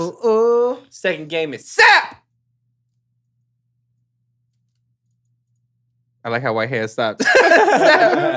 SAP. Song, album, Album. performance. So I'm gonna give you a bevy of different options, and you're gonna tell me who you'd rather do a song with, an album with, or perform with. SAP is an acronym. SAP. That's how it works. All right, baby. So 3 people. I got to choose which category I put them in. who'd you rather Okay. do a song with, A album with, and performance. perform with? Let's do it. First set of options: Big Sean, Tyler the Creator, Oh, Chance the Rapper. Chance the Rapper. SAP. Song, album, performance. That's pretty good. Song. Mm-hmm. What was the third option again? Chance the Rapper. That's how he's so forgotten. I get it. Guess he only had one. So, song. I'll go Big Sean Okay. because I know he would kill the feature. Yes, he would. He would kill the feature. Okay. Album. I'll go Tyler the Creator because his shit just went #1. Yeah. His shit just went #1. Okay. Chance the Rapper, I'd go performance because I would love to take an acid tab and do a performance with Chance the Rapper. And it was kind of tough not to choose Tyler, but it's just be the smarter business move right now to Yes. do a album with Tyler Tyler, because his shit just went #1. Yeah. But a performance with Tyler would be fucking crazy because his shits are wild. Nobody's fucking with Tyler right now live. Yeah. And that's why he was headlining that shit that just happened. I forgot what event it was, but he was the headliner for the last day. Okay, And okay. I was like, yeah, that's why because he was. No, he's a heavy hitter performer. Bro, Like, he his don't play performances are around. fucking crazy. Every detail is Yeah. is I like the there with his concept for performance. this. Bro, That's all Kanye. That's all Kanye. Everybody has to give Kanye his Yeah, credit. because no one came at concerts like Kanye. Nobody cared about the lighting, the props Nobody and all cared that. about the props. Yeah, he came. How high the stage was. Yeah. Where Yeah. people over here are gonna see what. People over here are gonna see what. Like, Hey, didn't Kanye say that at Drake chat? So he was like, you wouldn't have got your Tyler the Creators or Travis Scott's I think he because probably of it. But And you're kind of right though, right? Yeah. Because prior to Kanye, it was nothing but gangster rap. street rap, gangster rap, or Yeah. lyrical miracle, schmiracle For rap. sure. Yeah, Kanye was more backpack, feelings, Fashion. emotions, fashion, yeah. and literally every detail matters. Yeah, I mean, for his hey, he performance. shot an Akira music video before they even brought anime into hip hop. See? That Stronger music video, Yeah, that's yeah. just Akira and his version. Yeah. Kanye ahead of his Next time. level, bro. Next Years level. ago. All right. Second for Sap. Soulja Boy, Oh, Lil Baby, Da Baby. Mm. Song, album, performance. who was the second option again? Lil Baby. So Soulja Boy, Lil Baby, and then Da Baby. Song, Soulja Boy. Okay. So Yeah. Soulja Boy. Performance, Da Baby. Okay. Album, Lil Baby. Album, Lil Baby. Hell yeah, he's Okay. he's He the fire. most popping like new artist right now, bro. He was on. Yeah. He was on every single big album that has came out in like the last 2 Mm. years, bro. If you think about it, That's true. Yeah, no. big he's- rap he's album, bro. everywhere. He was Yeah. on Donda and CLB. I don't know Yeah. what it is though. For me, it's something I've tried with Lil Baby. Not that he's bad. It's not that it's bad. Mhm. I like other artists that are new. Like I like Da Baby better. Like for Really? his style of rapping and shit like that. He bosses up when he rhymes. Oh, bro, when I the like baby rhyme. that. But Lil Baby, when people tell me, he's gotten a lot better from when he first got out to now. Oh, for sure. And I think I'm just listening to music sporadically. I need to sit with an album and maybe like trying to dive in. But it's just been hard for me because my first initial, my ears to his music, it didn't really catch me. I like his features more than I like his actual music. And that's probably what it is. Like I've listened to him on features, but his actual music never really like. Yeah, like he has some Grabbed he has some bangers. Don't get me Yeah, wrong, but like yeah. he always comes off on features. Yeah. Hot. Like Yeah. what the fuck? Like killing shit. Like yeah, he came off on J. Cole's album. I feel like he killed J. Cole on that song. He killed Drake on the song. Yeah. He was like, Yeah. bro. I was like, bro. Like, shit. He came correct. Yeah, I fuck everybody with know that. one. I fuck with that. All right, so last for Sap. And I was debating between two different set of options, but I wasn't sure if one of my set of options you were gonna know some of the people. So I'll bring it back after I do this one. Okay. Okay. Okay. All Okay. right, Okay. So the last one for Sap. Robin Thicke, Omarion, Oh, Bobby Valentino. Oh shit. okay. Song, album, We doing some performance. R&B shit. I went R&B right here. Yeah. I'll do a song with Robin Thicke. Okay. He needs it. I would tell him let's do it similar to that one. What did he had? He had that hit. Lost without you. Yeah, that Yeah, shit. that's the one. Yeah. And then Frankie come through, just barred up. Y'all niggas lost. Yeah, for real. So song with Robin Thicke, What was it? I know. Omarion, And, and Bobby Valentino. So album performance. I would perform with Bobby Valentino. Okay. He's gonna have all the hoes there. All the That hoes there. part. It performed in New Zealand too? Yeah, Oh, that's come what I'm saying. on. And then I'm gonna do a song, or I'm gonna do an album with Omarion, and I'm gonna tell him that he needs to get Bow Wow in the studio so we could do a remix of "Let Me Hold You." Oh shit, okay. That shit right One. there, bruh. When he did that dance, he said, Yeah. yeah, that shit. Yeah, that shit, bro. Bro, I'm telling you, that was that Females Bow Wow. love that song till this Oh, day. till this day. What? You The play people that- still do that shit. Yeah. They know. Bro, if that was part of the meme culture today, that would be on everybody's meme. You like There put was- the chicken out to the front, like whatever you want to put it to. Just gotta have that. It's like 4 words. Yeah, just Let me hold to the, and then they you. would drop the beat. Damn, bro. I'm telling So you. my other set of choices was gonna be a bunch of Frankies. I don't know if you know. So you got Frankie Beverly, Oh, I know Frankie Beverly. okay, Yeah. Frankie J, Of course. Yeah. and then Frankie Lyman. I never heard his music. Yeah. I've heard of him, but I never heard his music. Yeah. What's his hit song? He has to have. Why do fools Why fall? do fools fall in love?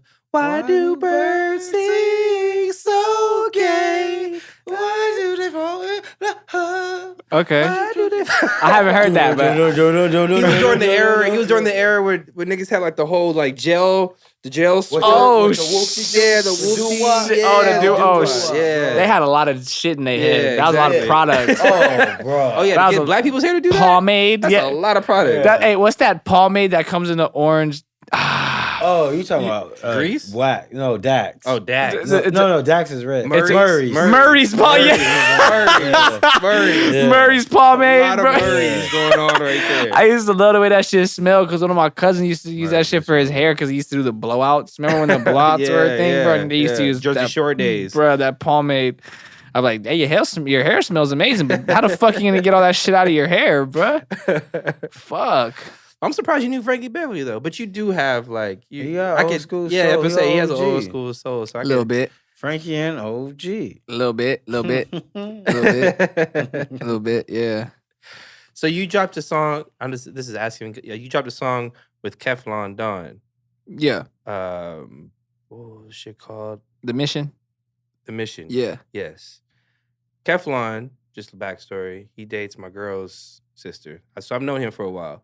So I wanted I wanted to know. He dates your girl's sister. Yes. Okay. Yeah. So I'll be seeing him at the Thanksgivings and holiday shits and all that kind of stuff. He's on tour with Griselda right now. He is? Yeah. That's why I haven't seen that guy in a while. Yeah, he's DJing for Webbs and Young McFly, and they're homies with Bodie James. Okay. And they've been on tour with Bodie James and shit. See, I knew he was doing a lot of shit. Oh yeah, bro. You He's doing a know. lot of shit right Okay, now. okay. I met Keflon through Fway and like Okay. Raider Clan, you know, like Young Simi, Mhm. all them. So like I did a song with Young Simi back in like 2018. Okay. He flew out to LA and I just reached out to him in his DMs and he pulled up to the studio. We got a song done. It was more of a business transaction than anything. Mm-hmm. And that was around the same time that I like met Nug Life and Noah and all that. And then I Okay. went to a studio session with Nug Life and then Cashy Kesh happened to be there, who was another Raider Clan member with Fway.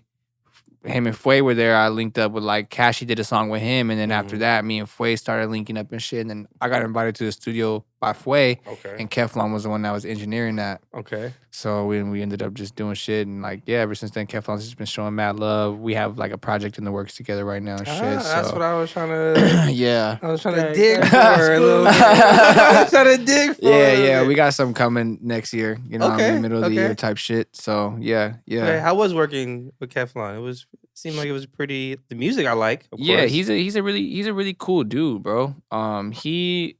He's real chill. Like, Mhm. He don't really smoke. He he don't don't smoke. do He none don't of that. smoke. He don't drink. Like, Yeah. He just about to work. he's about to work, man. Yeah. And his passion for this shit is it's beautiful, bro. Because at the time that I was working with him, and like we used to like.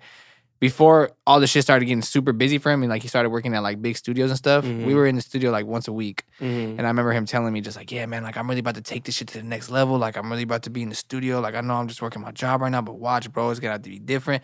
But every time I would see him, he would be telling me this shit, bro. And then Yeah. I just seen him just Yeah. he was in the studios every night, fucking 12 hours a day, just he quit his job. Yeah. We Now were both he's- working at Walmart together. Yeah. And he just. that recent, huh? Yeah, we were Bro, both this working is at Walmart this is together. all like, yeah, bro, this is all like, Wow. within the last 6 months or yeah, so, bro. Like Keflon been like, But he quit his job like 6 months ago. Yeah, bro. And then he just, yeah. he's been working Yeah. with big ass artists, bro. Like, and that I guess his homie McFly and Webbs had just dropped a song with Bodie James, Mhm. and I guess they're cool. And they asked Keflon to be their DJ on the tour, so he's just been doing their sounds for them on the whole tour. Nice. Yeah, bro. Shout out to Keflon. Yeah. I see you working, brother. I see you Yeah. working. So are you guys like Eskimo cousins? No Eskimo. No Eskimo there. Because it's in the same family. Yeah. But no Eskimo there. We're It might not be brothers, but it sound like cousins. there's a crazy. chain link somewhere. That's a small world, man. That's crazy. Yeah. That's That's crazy. And when I seen him post I saw the song with Frankie OG. I'm like, I just seen him perform. That's crazy. Like, what? Y'all know each other? Like, Yeah. that dude Frankie OG is hard. I didn't know y'all work together. Yeah, man. Yeah, he's showing mad love, and I like his beats, so it was only right. It was only right. And he had like, I pulled up to his studio, and he had like a set of beats that was created for me, and that shit was cool. Okay. That shit felt hella cool, bro. That shit felt hella cool. Like I said, I made it moment. Like you walk in, Yeah. a whole folder for me. Yeah, you know what I'm saying? It's just shit like that. Like people, and then like the way he was talking to me, I could tell he really studied my music and he really listened to my message and he really listened to who I was working with and the sounds that I like and the beats. And because like me, I'm the type of person, I don't really like complicated, complex beats with like a lot of shit going on. I'm more of like a boom bap hip hop type of vibe that I could really just kind of do my thing on it and like make the song. You know what I mean? I don't like complicated The way you deliver music, I wouldn't want to overcomplicate the beat Nah. and distract The from the vocals. actual Yeah, vocals and the lyrical content. Yeah. I want people to hear me Yeah. more than like, you know how most people are like, oh yeah, I don't know what the fuck you're saying, but that beat hard. Yeah. So you don't like the song, you like the beat. Tag the producer when you tag the song that you like. Don't tag the artist because you don't like what the fuck he said. You like what the producer did behind it, and that's just how I look at shit. Okay. I'm a really deep thinker, bro, and I'm that guy that like people look and they're like, bro, it's not that fucking deep, and I'm like, bro, but it is though, because I thought about that deep. Like, So you're that dude for Boomerang when he was like the pool table, right? It's like Earth. People think it's flat. And the white ball hits all the other colored balls into the holes, and then it hits the black ball. At the bro, I'm that guy. Yes. I'm that guy. So everything's deep. I fuck with that though. No, 'cause, it it makes you look at everything from a whole different perspective. Because I like to see shit all the way through, bro. Yeah. I don't like to see it surface level. Like, I want to see it all the way through, no matter what the situation is, bro. I mean, like, life is that deep when you think about the shit. It's only is not that deep when you're not thinking about it. You know what I'm saying? Life gets deep, bro. Shit happens, and it's like, it can get real really quick. Yeah. That part. Hey, can I try a joke out? Let's do it. Let's do it. If you don't laugh, don't trip. That's fine. I feel like your delivery just makes me laugh all the time. You're just a funny person, bro. Like, the joke doesn't even have to be funny. It's the delivery, the animation behind your emotions is what makes the shit hilarious, bro.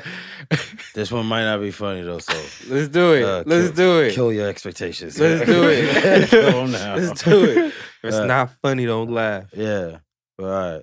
So like my ex-wife, she calls me, right? Okay. And she tells me that our son has an arch nemesis and I need to get to his school. So I tell my boss, all right, I need to take an extended lunch. So I get to my son's school.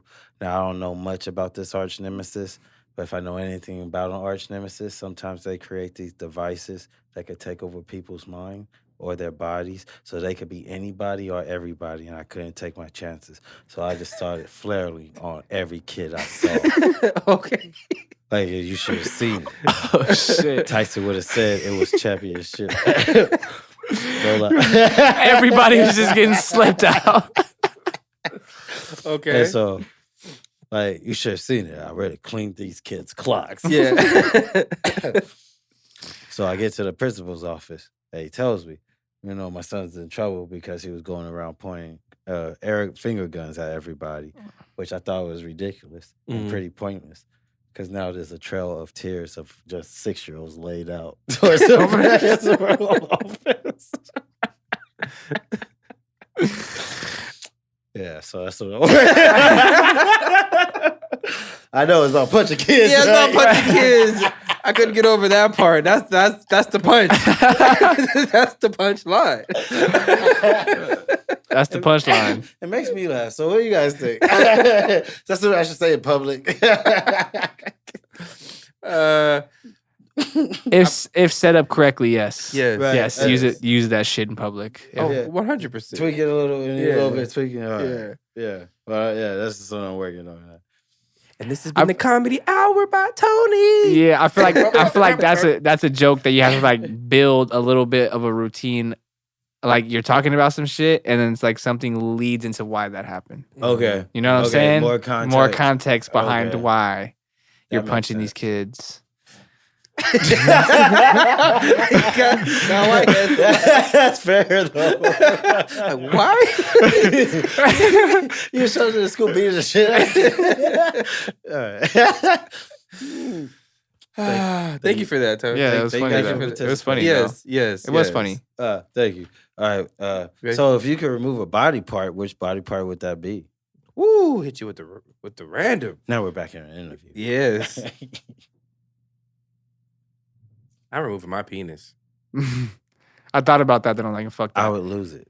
I would lose it too. First of I would probably I'm losing your penis? I would lose one eye. Because I have two. So you store an eye? I would just lose one eye. So you're trying to Fetty Wap it out here? Yeah. I would lose one eye. Because think about it, like if I lose one ear, I can't hear as much.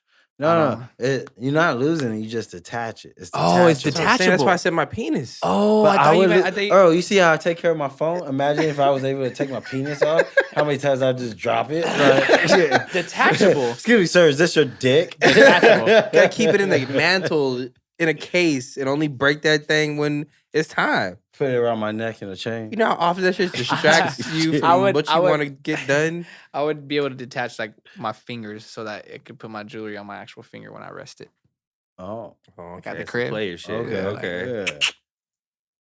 Put the ring on. Yeah. And the bitch is like, "Where's your finger at?" Right over there. In the display case. Yeah. It's displayed. It's being displayed at the moment. That's actually some pimp ass shit.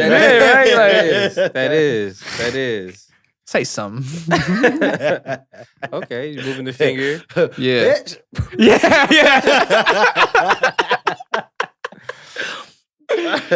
The bitch made me take my finger off. She made me take it off. Had to give a bare knuckle.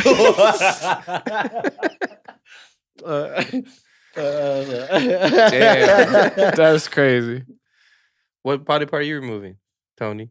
Oh shit! If I could remove something, my tongue. Oh, wow. Okay, explain that one. Cause not on air. He said not on air. She want to lick your old ass and you can't reach there, so it's like.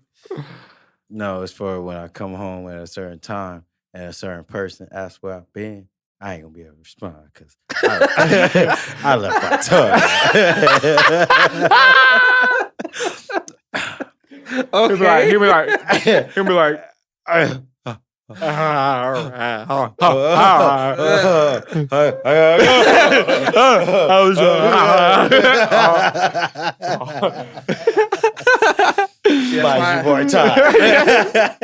That's why I wouldn't mind removing the penis. It's like it's right there, babe. You think I'm cheating on you? Yeah. I left right it here. there. I left it here for you to look at. Like, but the whole time you have another. I have a whole other one. I have a whole other one. Custom made. Custom made. 7 times bigger than what I got sitting in the case. You wish you had the one I have right now. My fucking backpack. Nah. Baby, this penis is for you. This is for you. But this is for them. Throw the rolls away. Fuck that vibrator. I live for my penis. Fuck. That's different. These thoughts do not express those of Frankie OG or productive culture. Or productive culture.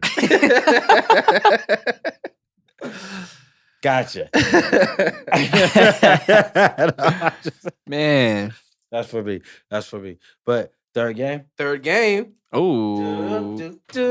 So the third game we have is What That Mean Though? What that mean though? Harmonize. Yeah. What it mean though? So what it is I have a couple of quotations in here from different, places like movies or writers or artists and things like that. So you reach in, you pull out one, you read what the quotation is, you tell us what you feel like that mean though, and whether you agree with it or not. Okay. And you get up to 3 choices, but one at a time.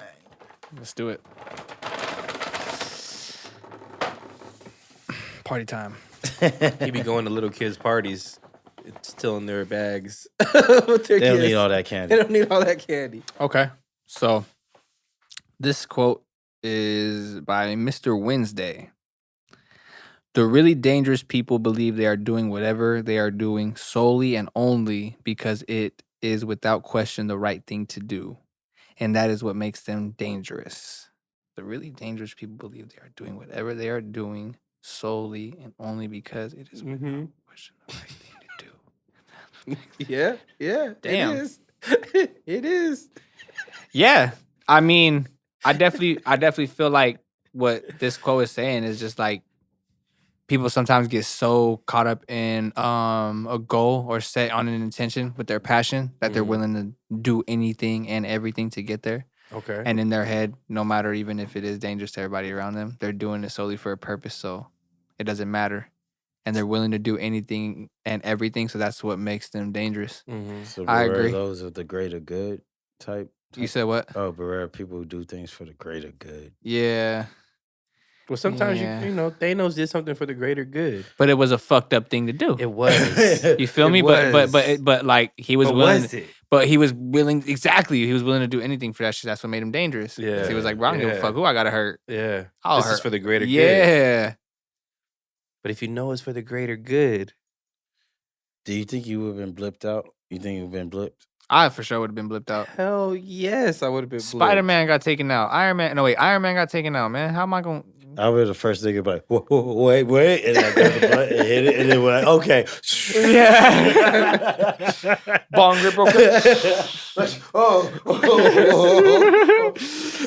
Trying to get one more hit off the blood before like, no. Because it took a while, right? It took a did. minute. I'm like, yeah. You can get a couple hits. You get a couple hits. Give me the plug, Fuck. The homie still caught up in the story.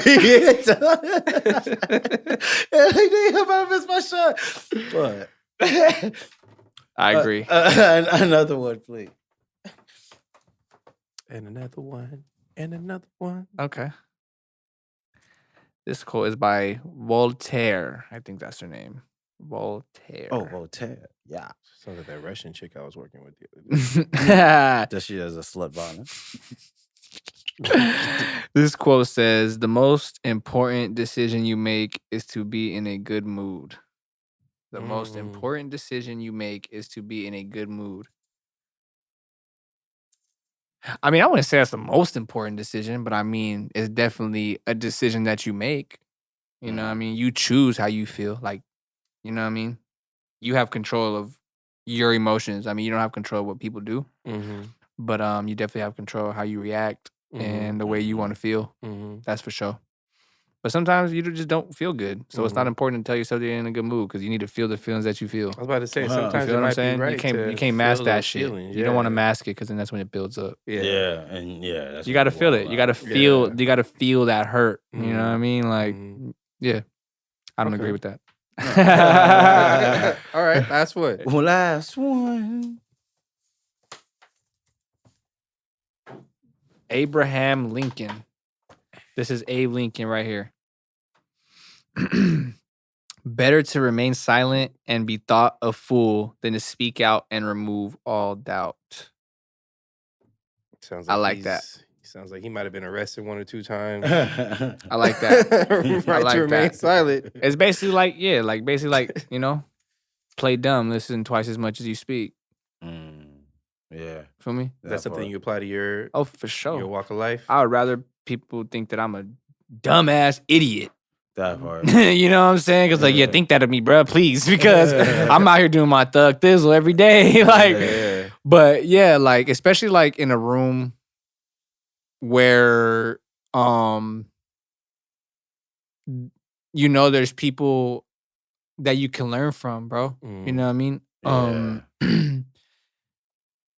A lot of people like to think they know everything. You know what I mean? And like when you have a conversation with some people, they try to like already depict what you're gonna say. And like Sounds like you've been in a relationship with a woman before. you know what I'm saying? Like they think that they know what you're thinking or how you are and how you move and shit. So to me, it's just like I don't really speak much unless I'm like spoken to or know I can have a conversation with this person. This person is like actually here to have a conversation. Because some people respond or like listen just to respond. They don't listen to listen. You can see it in their eyes, right? Yeah. They're just like they just like they just want to fucking say what they gotta say, and it's like, bruh, like it's kind of like that, dude. It's kind of like that. It's kind of like when you spark the blunt in a circle when you're young, and there's just that guy that's like looking at you every time you have the blunt because he's next. He's like, like every time you hit it, he's like, Yeah. Or you at a restaurant, you see the waitress walk by, you're like, that fruit? yeah. Exactly. You're just like, oh shit. All right. Oh shit. Yeah. Okay. So I agree with that. Yeah. Better to remain silent and thought to be a fool. for sure. All right. I like that. Thank you for participating in. Yeah. What that mean though? What it mean, ho? So we're winding down the podcast. Oh, I got a question. Usually my last question I ask the artist. So it's November 2021. That means the year is pretty much almost done. Yeah, it's been done. Year been done. Been done. Been done. But I ask every guest that we have on the podcast. Yeah. What do you need to get done before 2021 is over? And it does not need to be music related. Just something in your personal life, something with a friend or family. You got a closet you need to clean out. You need to buy something new. What needs to be done before 2021 is over? I need to create a logo for OG97. oh, Yeah, Okay. I gotta come up with my logo for my brand. Oh, Yeah, okay. yeah. We're on the same type of So like, hunt for My- a logo maker. yeah, so like basically what I want to do with like OG97, I started that because, you know, OG was like my favorite bud to smoke ever since I was a kid. Like just good OG. So that's where Frankie OG came about. 97, I was born in 1997. And I feel like that's like the really like, over my experience, like that's the cutoff, like the cusp of like old souls to the whole new soul generation. Because there's Okay. still some people you find that were born in 97 that like have a soul like mine and that are still old mentality kind of ways. But then you have people that are like in 97 and after, Yeah. 98, 99, 2000. It's just kind of like, that's all new generational shit. They weren't outside playing. They weren't, you know what I mean? It's all technical. It's all, they're all about the famous people and what the fuck they're doing. They talk about social media all day and that type of shit. So, yeah, what I want to do with my brand is more of like streetwear and shit. So I'm trying to come up with something that's like not corny Okay. and not like whack. Yeah, So it's yeah. gonna be like I'm taking my publishing name OG97. I'm gonna turn it into my merch brand, everything like that. Okay. Represent me, you know what I mean? So that's what I need to get done. I need to get that logo done for sure. I feel you, man. I need to get Yeah. that shit done too. Like, Yeah. Anybody who knows how to make really good quality logos, definitely hit up me. fuck Fiverr. Yeah. Yeah, and that's another thing for me is like I'm all about my quality of work. So like Yeah, I'd rather man. like wait until it's like what I Yeah. want because I'm not just trying to put some shit out, bro. Yeah. That part. I'm not that kind of dude that just feels like, oh, I just need to put it out to put it out. Like, nah, bro. If it's not quality and it's not what I would expect, why am I gonna put it out? Exactly. Why am I gonna put it out? As you have to be happy with the product and the Yeah. quality. Mhm. You Yeah. can't just do something half-assed and like. And like this year I've been blessed that I've done so many shows and be involved in so many things that like the plan that I had set for this year to drop like a song every month. Like I didn't drop a song every month, but I dropped more than like I was involved in more than 12 drops this year type Okay. of thing. Like it didn't Yeah, happen yeah, yeah. month by month by But month. your average. But my average was like, yo, like you had a feature on this, you did a song, you did this many songs, you dropped this, like you know what I mean? And like as many shows as I did, like I surpassed even what I wanted to do for this year. So Nice. like I think this year was really good for me. I had a really good experience. I had bad experiences that I learned from that I'm gonna take into next year and just keep growing. Just keep doing what I gotta do and keep elevating my music, man. That's really all I wanna do. Elevate everything around me, bro. Take that That shit to part. the Hell next level. Hell yeah. Really put on for the IE, bro. Like for real. Yes. Take that shit. The whole the pie neck. coming for the size. Oh, Nah, for real. From Pomona to the IE, because I got love for Pomona, bro. Like for real. I got some business partners in Pomona. Shout out Side Street Collective. yeah. Shout out Gas Factory 909, my weed sponsors. You know what I'm saying? Yeah, they helped me start that shit out. You know what I mean? Side Street Collective is a big part of the reason why I was able to get sponsored by the Gas Factory and like get in partnership with them. So shout out to them. I got mad love for Pomona. That's like where a lot of my shit started. Throw the P up. Yeah, for real. How you do it again? Right there. you go. Throw the P up. Yeah, I'm just yeah. saying, And bro. I've done a lot. I've done some shows in Pomona too that were sick. Like at the DBA. Yeah, I DVA performed shows. I forgot who's The back. Glass House. No. It was I think I did the Glass Dope House too. Spot. Dope Spot. Yeah. I did the Dope Spot. Mhm. I did the Dope Spot. It's usually the two places people Yeah, go when they yeah. perform at Pomona. Yeah. Dope Spot or DBA. DBA, Yeah. Flyaway. If Yeah, somebody's yeah. doing something bigger. Mhm. Or a Glass House. Mm-hmm. So, all right, I dope. fuck with Pomona, man, for real. Dope, Fucks man. with you. Hell yeah. Are we ready? Dun dun dun. See that? You know what that is? I don't. Is he excited? I would think he is. What are you excited for? Can I do it, Earl? Go ahead. This is the part where we do this.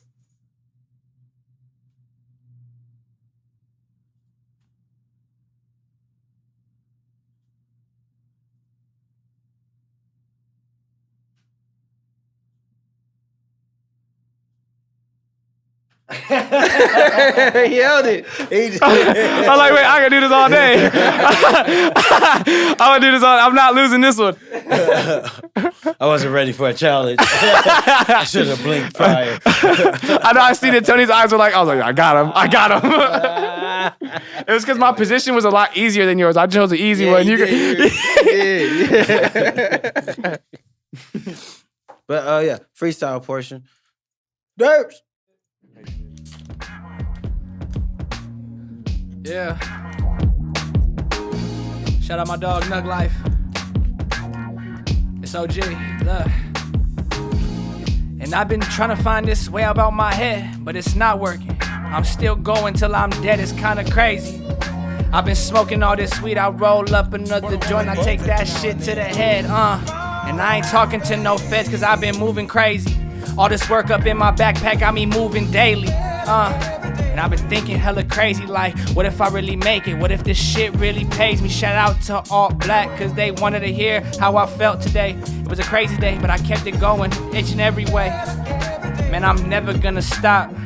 Shit, man, I feel real hot because the growth was exponential, man, the last 2 years. And 3 years ago, I didn't have no peers that believed in the kid. But now we really switching it up. We really doing shit that they never thought that we could. And I ain't never gonna stop. I ain't never gonna stop.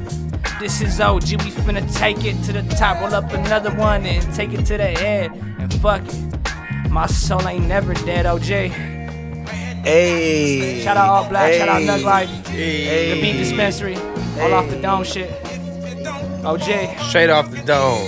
And tell the people where they can find you at. You know what it is, man. You can find me at FrankieOG97 on all social medias. We're working on the website right now. You know what it is, man. FrankieOG97. Yeah. Oh. Hell yeah, man. Thank you for coming on the podcast, man. Yeah, thank you for having me, man. Thank you.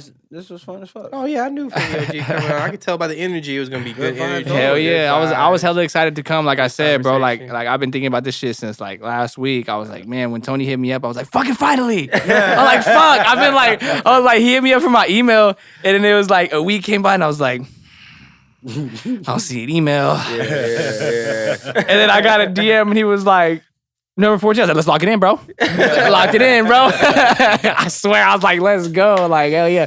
Because I've been seeing the guests that you guys have and stuff, bro. And I'm like, man, like, I love what you guys do. Like, even seeing you guys at the other shows, I love you guys' energy and shit, bro. You guys are a dope ass Appreciate it, team, man. bro. What you guys are doing, just the intentions behind it are beautiful, bro. And I feel Appreciate it, bro. And I really You're not the appreciate only one you. who's seen that too. DJ Head said we're like the best people on the West Coast, right? Yeah, Didn't he say bro. that? Like, straight up. Homegrown looked at us and said we're the best. Straight up, bro. They Because it's didn't like, say that, but that's how we felt. but it's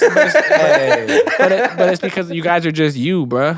Yeah. You guys don't Yeah. like Tony is completely him, bro. You're completely you. Like that shit. You guys aren't putting on no fronts. You guys aren't wearing no masks. Like you don't give a fuck if people don't think your jokes are funny or not, bro. You're gonna say your fucking joke. You know what I'm saying? Yeah. Like, and it's just what it is, bro. Yeah. You don't care if ain't nobody watching the podcast. You're gonna sit here and do that shit every fucking week. Every day, every week. No matter if it's 3 people watching it or 3,000 people watching it, bro. The Yeah. effort's gonna be the same. Yeah. And I take that and I feel it because I do that shit with me too. I remember when there was shows where there was nobody in the crowd, bro. I'm performing for my fucking self. It's like a rehearsal, but I'm still doing it Yeah. with like 100,000 people in front of me. Yep. And I take that with everything that I do Yep. because I'm passionate about it. So it's like, why am I gonna have faster? Why am I gonna have step? Like, fuck Yeah. that shit. Like, Yeah. So I respect what you guys do, bro. And I was mad excited to be here. Thank you guys. You know what I'm saying? I hope y'all fuck with the freestyle. You know what I'm Yeah, saying? Of course.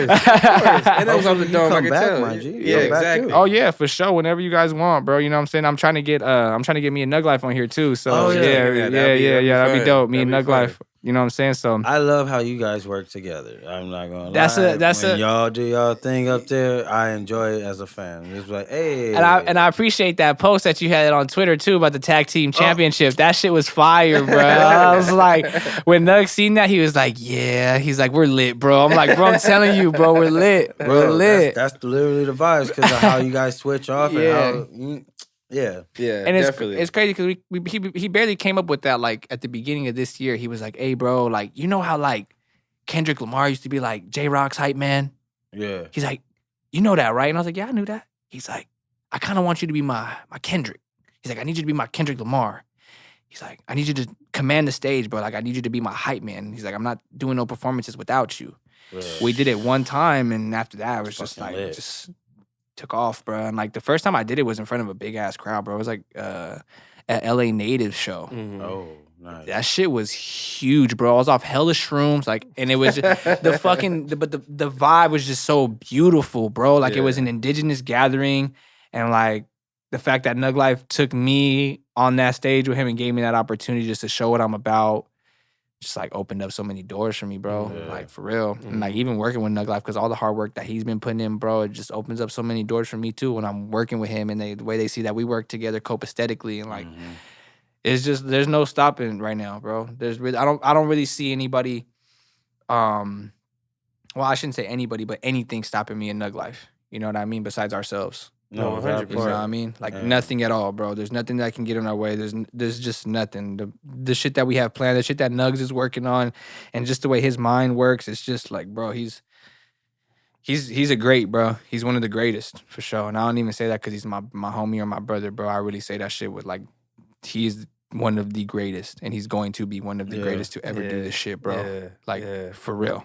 He's doing shit as a producer that nobody has done on like whatever level or scale you want to put him on, bro. Like he's working with people like legends, bro. Like I can't say nothing, but wait till y'all next year, bro. I'm telling you, like I'm like, what the fuck? Even the songs that he has me on with certain people, bro. Like he got me on a song with Dizzy Wright last year on the Beat Dispensary. You know what I'm saying? Like that was I cried, bro. He didn't even tell me he was gonna do that. Like we finished the song, we had Papa J on it, and then when the song was mixed and mastered, he's like, hey, bro, like I hope you're okay with this. Like, I put somebody else on the song. Like, I just want to, like, bro, he's talking to me like this, bro. And I'm thinking it's somebody like I know or something. He's like, yeah, hey, bro, like, I just wanted to tell you, like, I know, you know, it's supposed to just be you and Papa J, but I went ahead and, like, I got a third person on the song. I just kind of wanted to bring it to you and let you know, like, before I do this, like, do you fuck with this? And da-da-da-da. And he's like, yeah, it was Dizzy Wright. And, bro, he's talking to me so nonchalant. And when he said Dizzy Wright, I was just like,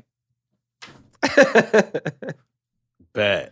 what the fuck? And he's just still going like, yeah, bro, like, I hope you're not upset. Like, you know, and I'm like, Nug, what the fuck are you talking about, bro? Yeah. I'm like, do you not realize you just made a dream come true to me? Like, Dizzy Wright, Wiz Khalifa, Snoop, like, those are, like, top 3 legendary stoners of my era. Yeah. Like, what the fuck you mean? Like, and I'm on a song with him, bro? Like, nah, so that, like, yeah, bro, Nugs is one of the first producers to have, like, 150% faith in what I do.